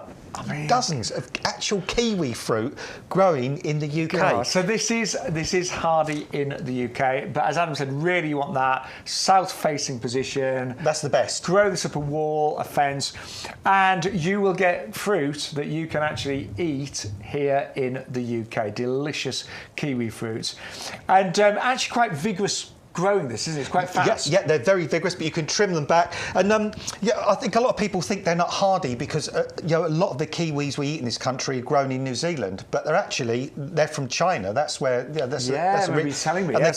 They call them Chinese gooseberry. That's what they call them in China. So they get used to all sorts of weather. Yeah, and certain parts of China can be cold. Bitterly cold in the winter. And my one of these got through every single winter, no problem at all. Well, we are doing one for £9.99, two for £14.98. Do you know what? It's just really sometimes nice to try new things and to have those interesting fruits in your garden. And that's what I've got quite a few weird and wonderful ones now from YouGarden. I've got like a little collection of different types of fruit, and I just think they are fabulous. And I love kiwi anyway, but it's great in the UK. Amazing. One for £9.99, as I mentioned, two for £14.98. So we're going to stay with a little bit of grow your own. And we're going to move on to apple tea next. And this is the cutest apple tree that you could ever set your eyes on. It is absolutely gorgeous. Cute, you know, Shaun, is the word for that. It's so describes it. I mean, just look at the plant here. It's just gorgeous. Yeah, just coming out of blossom now. That's not a bad thing though, because where the bees are pollinating have done their thing. Those flowers have been pollinated. That little sort of ovary at the bottom there, that will start to swell. And that will become your apple in time. Yeah. So, you know, nature's done its wonderful thing. But even looking at the foliage, I mean, the new leaves come through that lovely deep red colour, almost like photinias, like the red robin. Yeah. And then as the leaves mature, they go to that sort of more green colour. But this truly is a dwarf apple tree. I mean, this is a naturally sort of dwarf apple tree. Probably only get to about 1 metre tall, 1.5 metres maximum over a long period of time. Have sort of golf ball sized fruit as well, but really sweet. They're not like crab apples. They're not super sour and inedible. These produce really lovely sweet fruit. And if you want to get your kids to eat apples, well, kids love dinky things, don't they? Yeah, they do. We all love little things. We love puppies and kittens, don't we? And we like things that are just sort of small. These are the sort of apples people go, oh, they're cute. They're really cute. But they're sweet. They are delicious. They're crunchy. In fact, on our website, somebody even put a great suggestion up that these are great for making little mini toffee apples as well. Oh, that's a nice idea. For your children. And of course, by the time of year these start to become ripe, you've got Guy Fawkes, you've got Halloween, you've got all those times of year that you can make the toffee apples. Look at that great little treat in a kid's lunchbox there for your children, your grandchildren, or even yourself. I just love the whole idea. That's, by the way, to give you an idea of size, that's a cherry next to the apple there. So it's one of the most compact apple trees we've ever seen. Only going to 1 metre, 1.5 metres, absolute maximum. Great for growing in a pot. Great even if you've got a balcony, little courtyard. But even if it didn't produce fruit, which it will, just for the foliage and the blossom is incredible. And the price tag, bear in mind, this is already in a 13 centimetre pot. It's under £10 today. I think that is just absolutely gorgeous. It is phenomenal as well, Shaun, because this is an unusual apple tree, and sort of I was going to say the word novel, and I mean that in a good way, not a bad way. But sometimes when something is new or different or novel, there's a real price premium on that, isn't there? Yeah, so definitely. To get something as unusual and as different as this for that value is fantastic. And all the trees we're sending out are all going to be multi-branch, just like this one, with that super healthy foliage. It almost looks like a bonsai apple tree, doesn't it? Yeah, it does. When you see it in the pot there at the moment. If you've always wanted an apple tree, but you thought, I don't have the room, suddenly you do. I think that is just, I think that's for everybody. Anyone watching right now, if you've got even the smallest of gardens, smallest of spaces, you can have an apple tree. So position-wise, again, we're thinking sunny and bright, nice and open. Yeah. And in fact, if you've got one of our 30-litre pots, you could probably grow that in there for life. It would never need to come to be honest, that pot. And you can underplant it with sort of other things around the base. Yeah. In fact, it wouldn't even need to go into that bigger pot. It could go into a pot half that size to begin with. In fact, the little pot we've got down there, Shaun, that would be ideal. We've got some great pots actually on our show. Some really nice pots today. The nice sort of bronze one. So I've got the laurel actually on offer. Yeah, well, let's just do that. So we could probably. So don't forget, by the way, get your basket to over £40 today, and you'll get free delivery. But yeah, that and the laurel planters. That'd be perfect, and that's a great colour combination as well, because the pot picks up on the colour of the leaves, so that looks really, really smart. And that would be happy in that little pot for a good 2 or 3 years, because this is a slow-growing apple tree. That's so nice, isn't it? It is. It's sort of naturally dwarf. It's going to stay compact. It's going to stay small. Yeah. That looks good, didn't it? I'm just looking at that on the camera. It looks great. Yeah, it looks lovely. It looks great in there. So we are doing an offer on those as well. You can get a pair of those. So not just one, you get a pair for just £16.98. But that apple team would be very happy, as Adam said in there. There we go. We'll do a couple of years. So yeah, don't forget free delivery when you spend over £40. And your free gift is those wonderful gladiola. You can see them on the screen.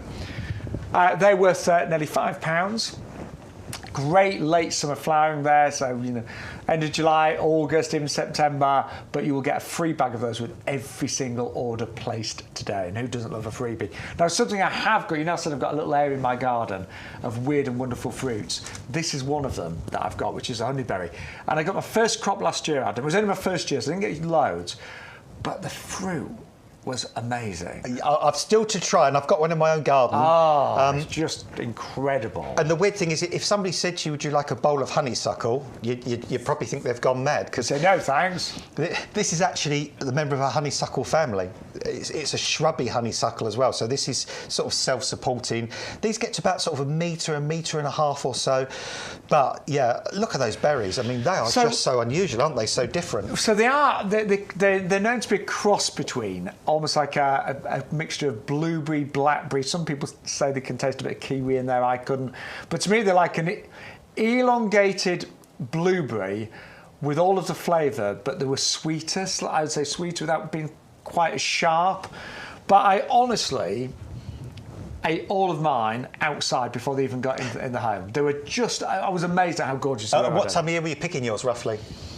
Midsummer, late summer? I'd say it was late summer. I was about July, if I remember rightly. Yeah, that's good. But I'll be honest, I hadn't even really noticed it flower that much. I mean, I paid more attention this year. I got lots more flowers. They're like yellowy, creamy, tubular ones. Well, I've got one in our front garden. Of course you have, yeah. As is flowering now as well. And I still haven't brought a picture in, even though I say every week I'm going to do it. But wait till you taste them, Adam. I was blown away. And not only did they taste great, it's a very nutritious fruit, really high in antioxidants. It's one of the highest, actually. So if you're trying to get healthy, the fruit on here is amazing, but for me it was all about the taste. And it looks attractive, Adam, doesn't it? Yeah, I mean, it flowers about now in the springtime as well. Yeah, we'd send you out this super kind of healthy plant there. I mean, goodness me, that's already, what, a couple of feet tall, Shaun? And this is the same sample we've used over the last couple of weeks, and it's doubled in size. It's growing fast, isn't it? Since we first brought it in, because we don't leave them in the potting shed. We take them back outside into the greenhouse area where they get lots of light and stuff. So, this is its sort of natural growth. Yeah. So you've got that wonderful growth there.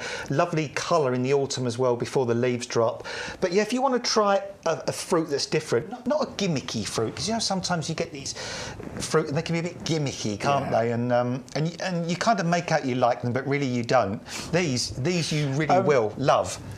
And we should say as well, the value, if you double up, is amazing. 2 for $14.98. We do class these as self-fertile, but in reality, if you have 2 of them, you're probably going to get a lot more pollination going on, aren't you? Yeah, I mean, that sort of makes sense, really. And also, it's great for the bees and the pollinating insects, as they'll get around those flowers. But yeah, I mean, just imagine, I'm thinking as well, sort of a little later in the summer, if you've got sort of a late-ish variety of strawberry as well, a bowl of strawberries, and these kind of strawberries and honeyberries in the same bowl, that would look amazing, wouldn't it? It really would. Look brilliant. And the great thing compared to blueberries, and we love our blueberries, don't get us wrong, but blueberries do need the ericaceous compost compost, these don't. So our normal premium professional compost, absolutely superb for those. Well, how about having some of these? How about having some of the honeyberries to start with? And then when the honeyberries give up, how about having our pink lemonade, pink blueberry to kind of pick up after that? Yeah. And again, that's different. That's unusual. That's kind of a new introduction. So suddenly, you know, your fruit salads don't have to be like they've been since the 70s. It doesn't have to be bits of mandarin and apple and pear. And all of a sudden, you can have completely different fruits. Yeah. So when people come round, a bit like your Piketty that are going to comment on for the look of it, people will say, "What's on that pavlova? What's in this fruit salad? Wow, that's different." I love trying new things. So I hope you go for this. So the value, I mean, these are really good size. They come in the 1.7 litre pots, and if you go for two, if you double up, you get two for $14.98. Works about $7.50 each, which is incredible. They're really good. Like those a lot. Right. I don't know where the time's going. We're only with you for another half hour. We haven't had many messages today, Adam, have we? No, it'd be good to have some more pictures. I'd love to see more, although I guess lots of people's bulbs are kind of... we have got a few, sorry, we're saving them. Any lilac pictures? I've seen some gorgeous lilacs. Have you got any gorgeous lilacs, Fran? I'd love to see your lilacs. I love lilac. But if you just want to say hi, we would love to hear from you today. Don't forget, you can email us, ygtv@yougarden.com. Stephanie's there and Nicola, good afternoon. Hope you're okay. Got lots of you watching and lots of you ordering today, so thank you so much. So don't forget, free delivery when you spend over £40. If you spend under £40, delivery is capped at $6.99, so that's $6.99 postage per order, and you are going to get these fabulous 10 gladioli free with every single order today. But let's remind you of some of your favourites that we've had this fabulous Wednesday. There's your freebies, by the way. I do love gladioli, don't you? I do, that's fun. Oh. As a kid and fell in love with them and have loved them ever since, Shaun. They're divine, gorgeous. And the more you order, the more separate orders you do, the more separate bags of free glamorous gladioli you will receive. Just use that code YGTV1624. Gladioli, late summer flowering, great for the back of a border, of course, and I just think really dramatic displays. I adore gladioli, really do, and often use them as a cut flower as well. But they're absolutely free with every single order. Today, 63131. Lots of different colours in there, by the way, as well. So you will get a mixture of colours. They like a sunny spot, and they do like well-drained soil as well. Then you fall in love with this. This is really cute as well. Got some really unusual grow, you understand. This is the fig. It's a brown turkey variety, so really popular in the UK, but it's been grown as a standard. But when you eat a fig that you've grown, the taste is delicious. And we do a starter at our pub that's a fig and like a Parmesan salad, and it is just gorgeous. £24.99, you've got a £10 saving on that one, £340.057 for the fig brown turkey standard. Now we've got a few really exciting Mediterranean plants, and this is the Bougainvillea purple pillar. So it is a climber, so great with things like the tower pots. It will need protection in the winter months, so do bear that in mind. And those purple, what look like purple flowers, they're the bracts that surround the creamy white flowers in the centre. But that's what gives this the most remarkable displays. I mean, Bougainvillea, you'll have seen it when you've been on your travels abroad. It is show-stopping, and to have one of those growing on your patio this summer is going to look pretty amazing, I have to say.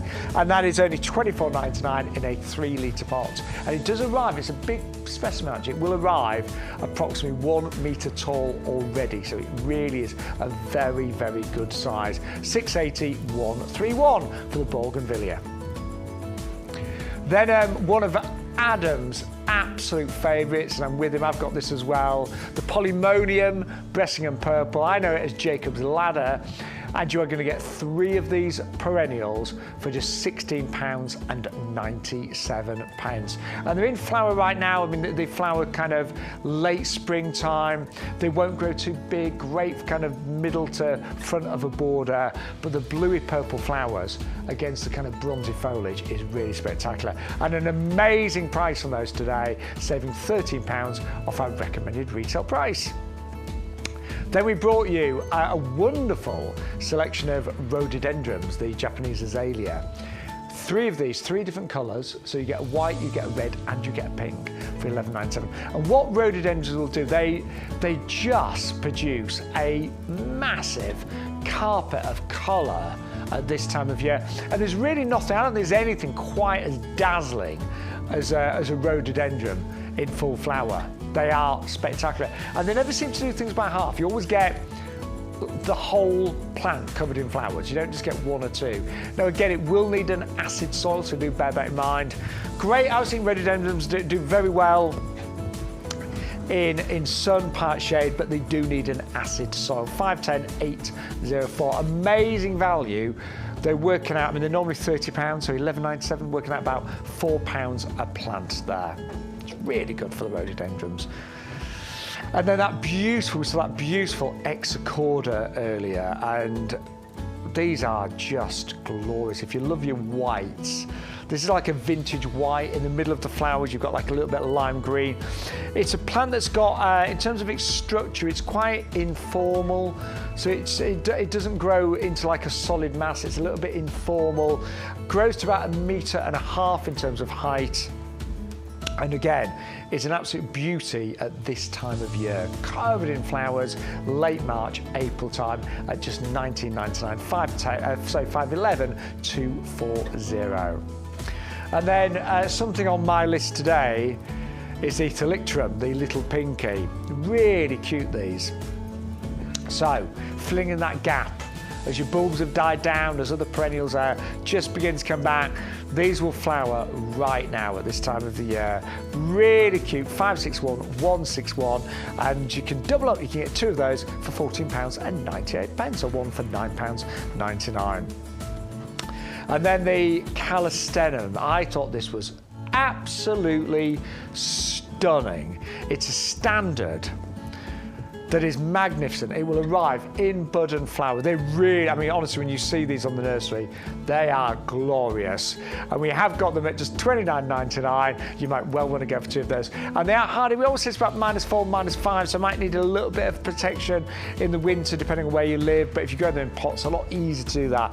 And they are a magnet for bees and butterflies. Glorious flowers that look a little bit like a bottle brush, but are really soft to the touch as well. They are just, oh, I love those. Native to Australia, but you'll see them pretty much everywhere across Europe and now in the UK as well. Now, very important, do start checking out your baskets. I know we've got loads of new viewers joining us every single week here at YouGarden TV, but our best-selling product is our premium professional compost. It's our head gardener's favourite, Peter McDermott, and here he is with my good self to tell you a little bit more. Describe this as premium professional compost, and the reason for that is it is the compost that is known, this formula we have perfected over decades. So I've been using it for decades. We have perfected it over decades. You've got a blend of the best peats plus wood fibre that you can imagine. Now, by volume, approximately 50% of this compost is wood fibre, and the balance is made up of a blend of peats, and there are 3 different peats. So you've got things like sphagnum moss peat, which is renewable. You've got sedge peat, and then you've got darker sphagnum as well in there. So you've got 3 different peats. You've also got, you can see actually just there, there's slow release fertiliser. These little green, what look like little eggs, you'll see those dotted among the compost when you're planting it. That's slow release fertiliser. One of the most expensive ingredients in any compost is fertiliser. You can see that there's another one just down below. That is amazing because that will deploy nutrients to the roots of whatever you grow in this compost just when they need it over the next 6 months. You then got what's called a buffer. Now, Peat in particular is naturally acidic. So, and plants like to be just on the acidic side of neutral as a generality. There are exceptions, so things like rhododendrons and azaleas, they love to be properly acidic in terms of the ericaceous soil or compost they're growing in. But most things like it just on the slightly acidic edge of neutral. So that's what this is designed to give you. So it's got a pH buffer to keep it in exactly that zone. The wood fibre keeps the sort of perfect air-water porosity ratio, which is what we talk about in the trade, all these complicated terms. But it's, what plants need is they need a jungle gym to grow in. So they need a jungle gym for their roots, which is called growing medium. They need some water, and they need some air, and they need nutrients. And when you've got the perfect compost, it blends the air and the water and the constituents of the compost. It all blends together to give the perfect environment. That's what this particular compost does, which is why it's trusted by us. We will be growing approximately 150,000 potted roses on this nursery this year. That's roughly what we grow most years. We'll be growing, I don't know how many hanging baskets, but our pre-planted hanging baskets that will be available later, you will have bought them in the autumn and last spring as well. They grow in this compost. We will grow countless perennials, whether they be in the 9 centimetre square pots or the 3 litre pots or the 5 litre pots, plus fruit trees.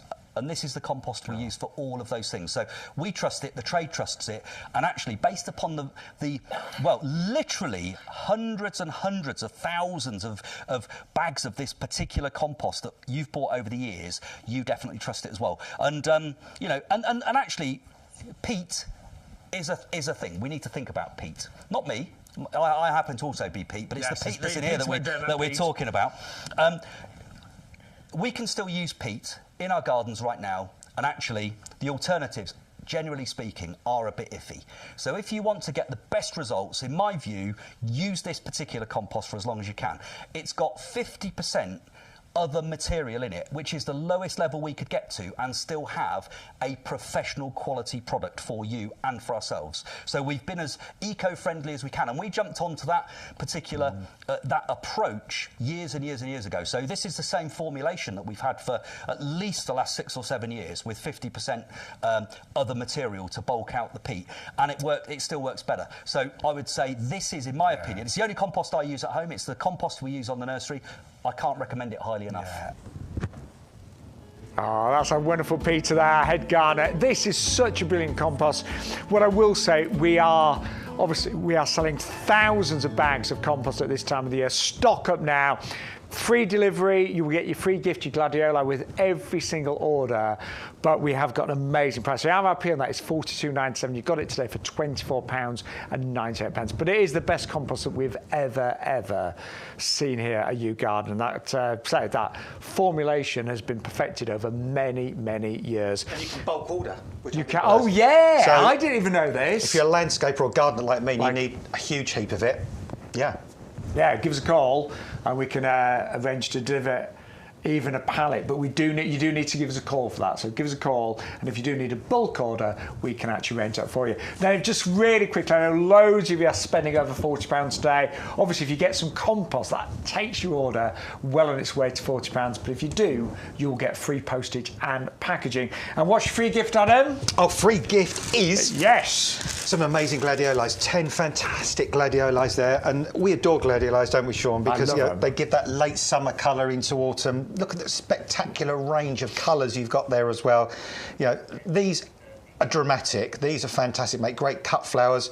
Plant these in groups or clumps in the garden or in pots, whatever you want to do. But yeah, brilliant. Yeah, and if you do place a couple of separate orders, maybe do a separate compost order, whatever, you get one bag free with every individual order today. Right, we're just going to go back to some of your absolute favourites today. It's been really busy.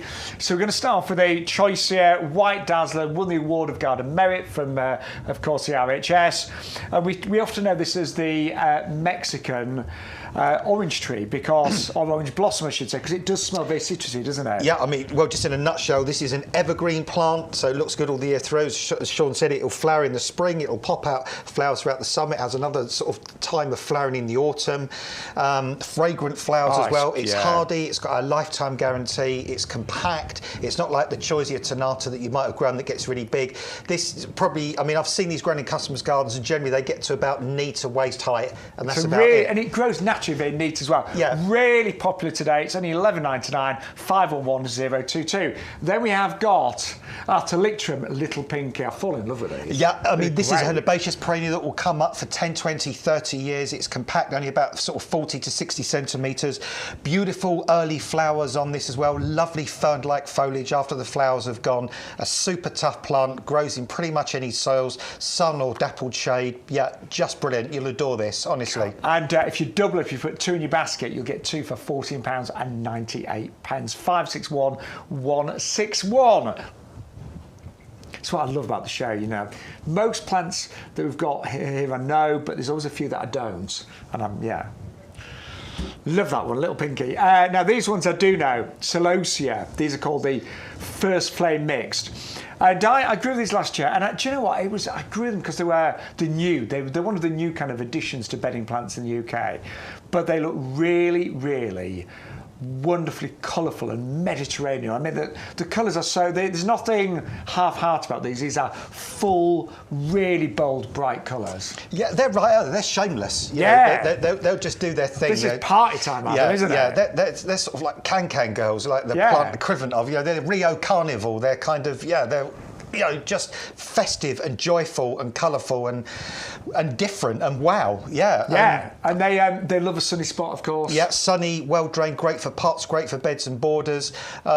We've got some fabulous plug plants for you. You just need to grow on a little bit, and you'll get these spectacular displays this year. And these will be again one of those plants that people will say to you, what, where, how. I'm confused. Where'd they come from? And the value, 12 for $9.99 is really good. But if you double up, you can get 24. Imagine 24 glowing colours in your garden. They look fabulous. I had loads of my friends last year were like, oh, I love those. What are those? Yeah. It's good to have something really different, really unusual, Shaun. And I think as the years go by, these are going to become more and more popular once people get to know them. And you were saying, at the end of the season, you could bring them inside as a house plant. Yeah, you can bring them indoors and sort of look after them inside. It's only the frost that really will sort of take them out eventually. But they were wonderful last year. I'm definitely going for them this year. Right, gazanias next. This is all about value. You get 60 of our Pro plugs with our gazanias, working out about 20 pence a plug. And don't be put off and think, this is lots of work. You don't have to be a professional gardener to actually grow these. They arrive... in these trays have been grown from seed. Every one of these is actually a really strong plant. So the hard work's been done, hasn't it? That's it, Shaun. It really has. Yeah, because, trying to get the seeds to germinate, then you've got to prick them out into other spaces and grow them on and stuff. This has all been done for you. Literally, all you need to do with these is just grow them on a little bit more into a slightly bigger pot. In fact, if you've got some egg boxes, save your egg cartons and put one of these in each section of an egg carton box, especially the cardboard ones. Grow them on in that. Plant them with the actual cardboard box in place because the roots will grow through it. And these are ground hugging, these are compact, these are drought tolerant, these are spectacular, colourful, happy, cheerful, wonderful plants. And if you want to, maybe you've got a whole border that you just want to fill on a budget, just put all your gazanias in there. And en masse, they look fantastic. But having said that, they also look good amongst other plants, your perennials and things. Yeah, they look nice. I mean, all they'll ask of you of these is plant me somewhere sunny and well drained. That's all they want. In fact, as we were saying earlier on, if you just moved into a new house and you've got really awful soil with builder's rubble and all sorts of stuff in it, and you're a bit in despair because you want colour this year, order yourself a tray of these, grow them on a bit, and just put these in for this year. Providing it's sunny and well drained, you'll have all the colour you want, and then you can think about what you'll do about that space next year. They're brilliant and they are so robust. And then you've really loved, I know this is Jacob's Ladder. I got these last year actually, and they were really pretty. tough, resilient, long-lasting, and herbaceous perennial. That means that dies down in the autumn. It sits quietly at ground level through the winter, and then in the spring it pops up. And it's one of those really good perennials, like the Dicentra we're bringing you, like the Thalictrum we're bringing you, that flowers now. So in that gap between bulbs and your more established perennials, they fill that colour gap, and boy oh boy, what a gorgeous colour that is as well. I mean, that's that sort of lovely purpley blue colour. That combination of that with the bronzy foliage. Honestly, the value to on these as well, because they are so healthy. We saw the roots on these earlier, really well established. And if you were to buy this in a garden centre, just in a slightly bigger pot, it'd be very easy just to put these in bigger pots right now. You would be paying so much more. And as Adam said, they come back year after year after year. They're not going to go too tall, so again, front to middle border, in pots as well. Yeah, I mean, I've seen these grown in shade, dappled shade, full sun. They grow on pretty much most soils. Once you plant them, they're just a perennial that just comes up year after year, and they don't really need any attention. All you could do if you wanted to is when the main flower spike has finished flowering, cut that flower spike off, and you can already see on this one, look, there's a little side shoot. That's going to be your next lot of flower, and I've known these to flower for many months. So yeah, a really interesting and even the foliage on this one is gorgeous as well. Fabulous plants. Now again, you do need to be fast for those. They've been one of our top sellers today. You get all three for $16.97. And don't forget, we've got a huge website, loads of orders go through separately from the show, but you want to be a bit quick for those. Now also, we have been really busy for the Bowls Mauve. And this is a type of wallflower, but it's one that flowers. I mean, I remember last year, I think mine flowered for about 8 or 9 months. Yeah, I mean, certain times they had more flowers, but they kept going. Yeah, I mean, I've seen these flowers. Again, I mentioned about a show home I look after in a place called St Neots, and that was even in a north-facing garden. And they were flowering, they've been flowering for month after month after month after month. I mean, ideally, the happiest place to put them is sunny and well-drained, but these are super frost-resistant, really tough, hardy plants. Will look good for 5-6 years. Scented as well, have quite sweet of flowers. Forgot about that, yeah, so quite a nice fragrance. But yeah, such a popular plant. Bowls Mauve has taken off massively in recent years, and I think it's the colour and the longevity of the flowering period that people adore them for. And there's Alison sent hers in earlier. Thank you, Alison, for that. So lovely they are, Shaun. Yeah. Beautiful, aren't they? But they said they flower and flower and flower. They flower for more months than they don't, basically. Look at that. I mean, it's a simple flower, but it is so beautiful and colourful and fragrant. And you tend to get a lot on one plant, don't you? You do, yeah. 56069 for the Ericium Bowls Mauve. Then we've got a lovely blueberry called Pink Lemonade. So it behaves like a blueberry, but it's pink. But it's pink. Yeah, so it's a pinkberry, really. Yeah, it should be. There's no confusion. But it's a recently new introduction. It has gorgeous lantern-type flowers in the spring that all hang down in lovely clusters. Then the bees do their work, the pollinating insects do their work. You get the fruit develop. In the autumn, it has the most amazing fiery red and orange colours. Again, just plant it in the garden if you've got ericaceous or acid soil. If not, grow it in a pot. But if you want super sweet blueberries or pinkberries, full of antioxidants, minerals, and natural sugars and gorgeous juice, whoa, these are the ones to go for, An Shaun. amazing value. We're only talking $7.99, and it does come in the 2-litre pot there as well. Don't forget, you get free delivery if you get your order to over £40. But if you're under £40, it's only $6.99 per order. Then we had a lovely deal on our rhododendrons, 3 of these for under £12. That is good for rhododendrons, isn't it? I'm a bit bemused by this because, I mean, sometimes azaleas are so expensive in garden centres. I mean, I can see some garden centres will put that in a 2-litre pot and charge you $14.99 and that was just for one of those. Covered in buds. I love the way that rhododendrons you get just a mass of flowers, don't you? They never do it half-heartedly. No. And when these flower, and once they're established, you won't even see the foliage for like sort of 3 to 4 weeks. All you're going to see is just the most amazing amount of flower. You know, these are bold, these are brash. Yeah. I mean, this is a weird word to use, but some people might almost say they're vulgar. But yeah, they're vulgar in a good way, in my opinion. You know, because they just don't care. They're just, if you want amazing colour, if you want joy, if you want happiness, if you want something to uplift you, if you want something that's going to bring in that feeling of the sort of the Japanese or the Chinese or kind of Japanese sort of garden feeling into your garden, grow these. Honestly, for a month every year, these will blow your socks off and lift your mood. Great in pots. They do need ericaceous compost or an acid soil, but will tolerate, I mean, sun and part shade, won't they? Yeah, they'll tolerate a little bit of sun. They're long-lived as well. I mean, they can live up to 100 years, if not more. So these are long-lived plants. But do you think they do best in kind of like part shade? Yeah, what I find is if they're too much in full sun, on a really hot day, the flowers can wilt off and it finishes them a bit too quick. So grow them in dappled shade. I would suggest to grow them somewhere they get the morning sun. I agree.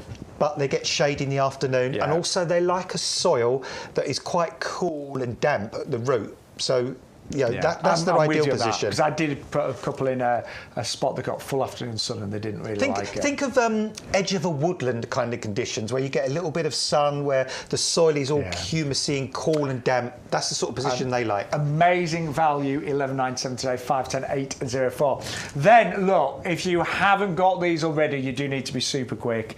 The amount of orders that have gone through on the YouGarden website recently has been huge. In fact, these are the most popular items last week, so you really need to get your orders in today for these. And these are the Petunia Sophinia Burgundy Yellow Picotet, $9.97 for 6. Most of you doubling up and going for 12 for $14.98. And when you think of a petunia, we love our petunias, but the Sophinia is a brand, and it's 30 years. It's celebrating its 30-year anniversary, and we think of great breeding, great trailing, great resilience to the weather. But look at the breeding that's gone here. Those colours are incredible, aren't they? They are. When we walked in last week and we saw the picture card that we've got here, it just jumped out at us because this is so different, so unusual. We were talking about azaleas like in sort of dappled shade, perhaps to shade. Well, these are the other end of the scale. If you want something in full sun, but equally will do well in a poor or a good British summer. Sophinias have been bred to kind of deal with the sort of conditions we have in the UK, because we never know. It's so fickle, isn't it, what we can get from year to year. But these will tumble, these will cascade. Quite often Sophinias have quite a sweet fragrance. Yes, these do. And what I would be tempted to do with these, but it's completely up to you, whatever floats your boat at the end of the day, I would grow a few plain purple ones in between these. I like that idea, and just have the odd purple flower popping out in between these. But really, it's completely up to you. Your garden, you decide. But it has won lots of golden walls at Chelsea. So, just really quickly, when you get any of the plug plants home, give them a good drink. So obviously they've been in transit a couple of days. Give them a good drink. So I just literally pop these in a little bowl of water for half an hour or so, pot them up, put them in like 9cm pots if you've got them, grow them on for the next few weeks, and then they're ready to go straight in your baskets and in your pots and containers. They look really healthy, selling really quickly. You do need to get those today. 401 555 for the Petunia Sophinia Burgundy Yellow Picotet. I think you'd see flowers on those, Shaun. I'm going to put my neck on the line. I reckon between the next 4 to 5 weeks, you'll see your first flower start to unfurl. Right, you've loved the Coronilla as well. So, Adam, again, looking at this is what you get. This is from the nursery today. So, huge display of glorious yellow, and we've got it today for $14.99. And Delane sent in a picture of hers today. Hers is flying right now. It looks lovely, Elaine, actually. But I would say ours is at least that size. Yeah, it is. Yeah. And you can see that it's got that kind of nice, loose sort of habit. So maybe Elaine's just bought that from us and planted it in the next last few weeks. Maybe it could well be. But we give this a lifetime guarantee. This is like from the pea family. You've got those kind of pea-like flowers on there. It's got that super fragrance. It's got that sort of evergreen or semi-evergreen foliage on there as well. And this is a plant that I would plant in a garden. You might have a bank somewhere, or a bit of a slope, or a bit of an open area where not much else is kind of going on. This is a nice place to put that plant. It will grow on really poor soils. It will grow on stony, gravelly. It will grow in rock gardens, scree gardens. It's just sort of, it will grow in full sun. It's a plant that doesn't need an awful lot of love to get the result that you see here. Correct. And that is 510 521. Now, don't forget, you can still order after the show. Of course you can. The show will be on catch-up as well within an hour or so. We are, it's Bex and Adam back tomorrow. And on Sunday, Bex is on QVC tonight on the Style channel, which is Freeview37, and I will be on QVC. The reason I'm not here Sunday, I'm on QVC Sunday morning at 10 on the main channel. So there's loads of ways of finding YouGarden and getting hold of our plants. But Adam, we're going to leave our lovely gardening friends with the details of this stunning fig. And I will be honest, in 4 weeks' time, this will look even more glorious because figs just start coming back to life in normally April time. But it's amazing, once a leaf starts to open up, they grow so quickly, don't they? They do, Shaun. I mean, basically, you've got a fig on a stick, and that's what I love about this. This is on a kind of a half-standard stem. This one's already got fruit on it. There's a good chance the one going out to you will have fruit on it. And these are already a good size, and I think these could become edible this year, those fruit. And I'm right in saying sometimes figs, they fruit a couple of times during the year. So sometimes you'll get figs that'll ripen that very year, but some carry over winter, don't they? Yeah, as a rule of thumb, if they're kind of, about bigger than a marble, then they will probably get through to the following year. But if they're smaller than that, if they're about the size of your little fingernail at the end of the season, just knock those ones off. They'll go to mush. But it's so exciting to grow figs in your garden. And it's brown turkey, the super established, most established type. Yeah, we didn't find out why it was called brown turkey. We will. We will. We'll answer that question. We are nearly out of time. Thank you so much to each and every one of you. We love having you watch YouGarden. Back tomorrow with Bex and Adam at 10 till 1, and I will see you on QVC hopefully, which is Freeview16, 10 o'clock Sunday morning. But yeah, it's been a wonderful day. Enjoy the rest of your day. Get out in your gardens and make sure you confirm your orders. Adam, cheers, Shaun. Been a blast. It's been great. Been good. Thank you so much, everyone. Take care and happy gardening.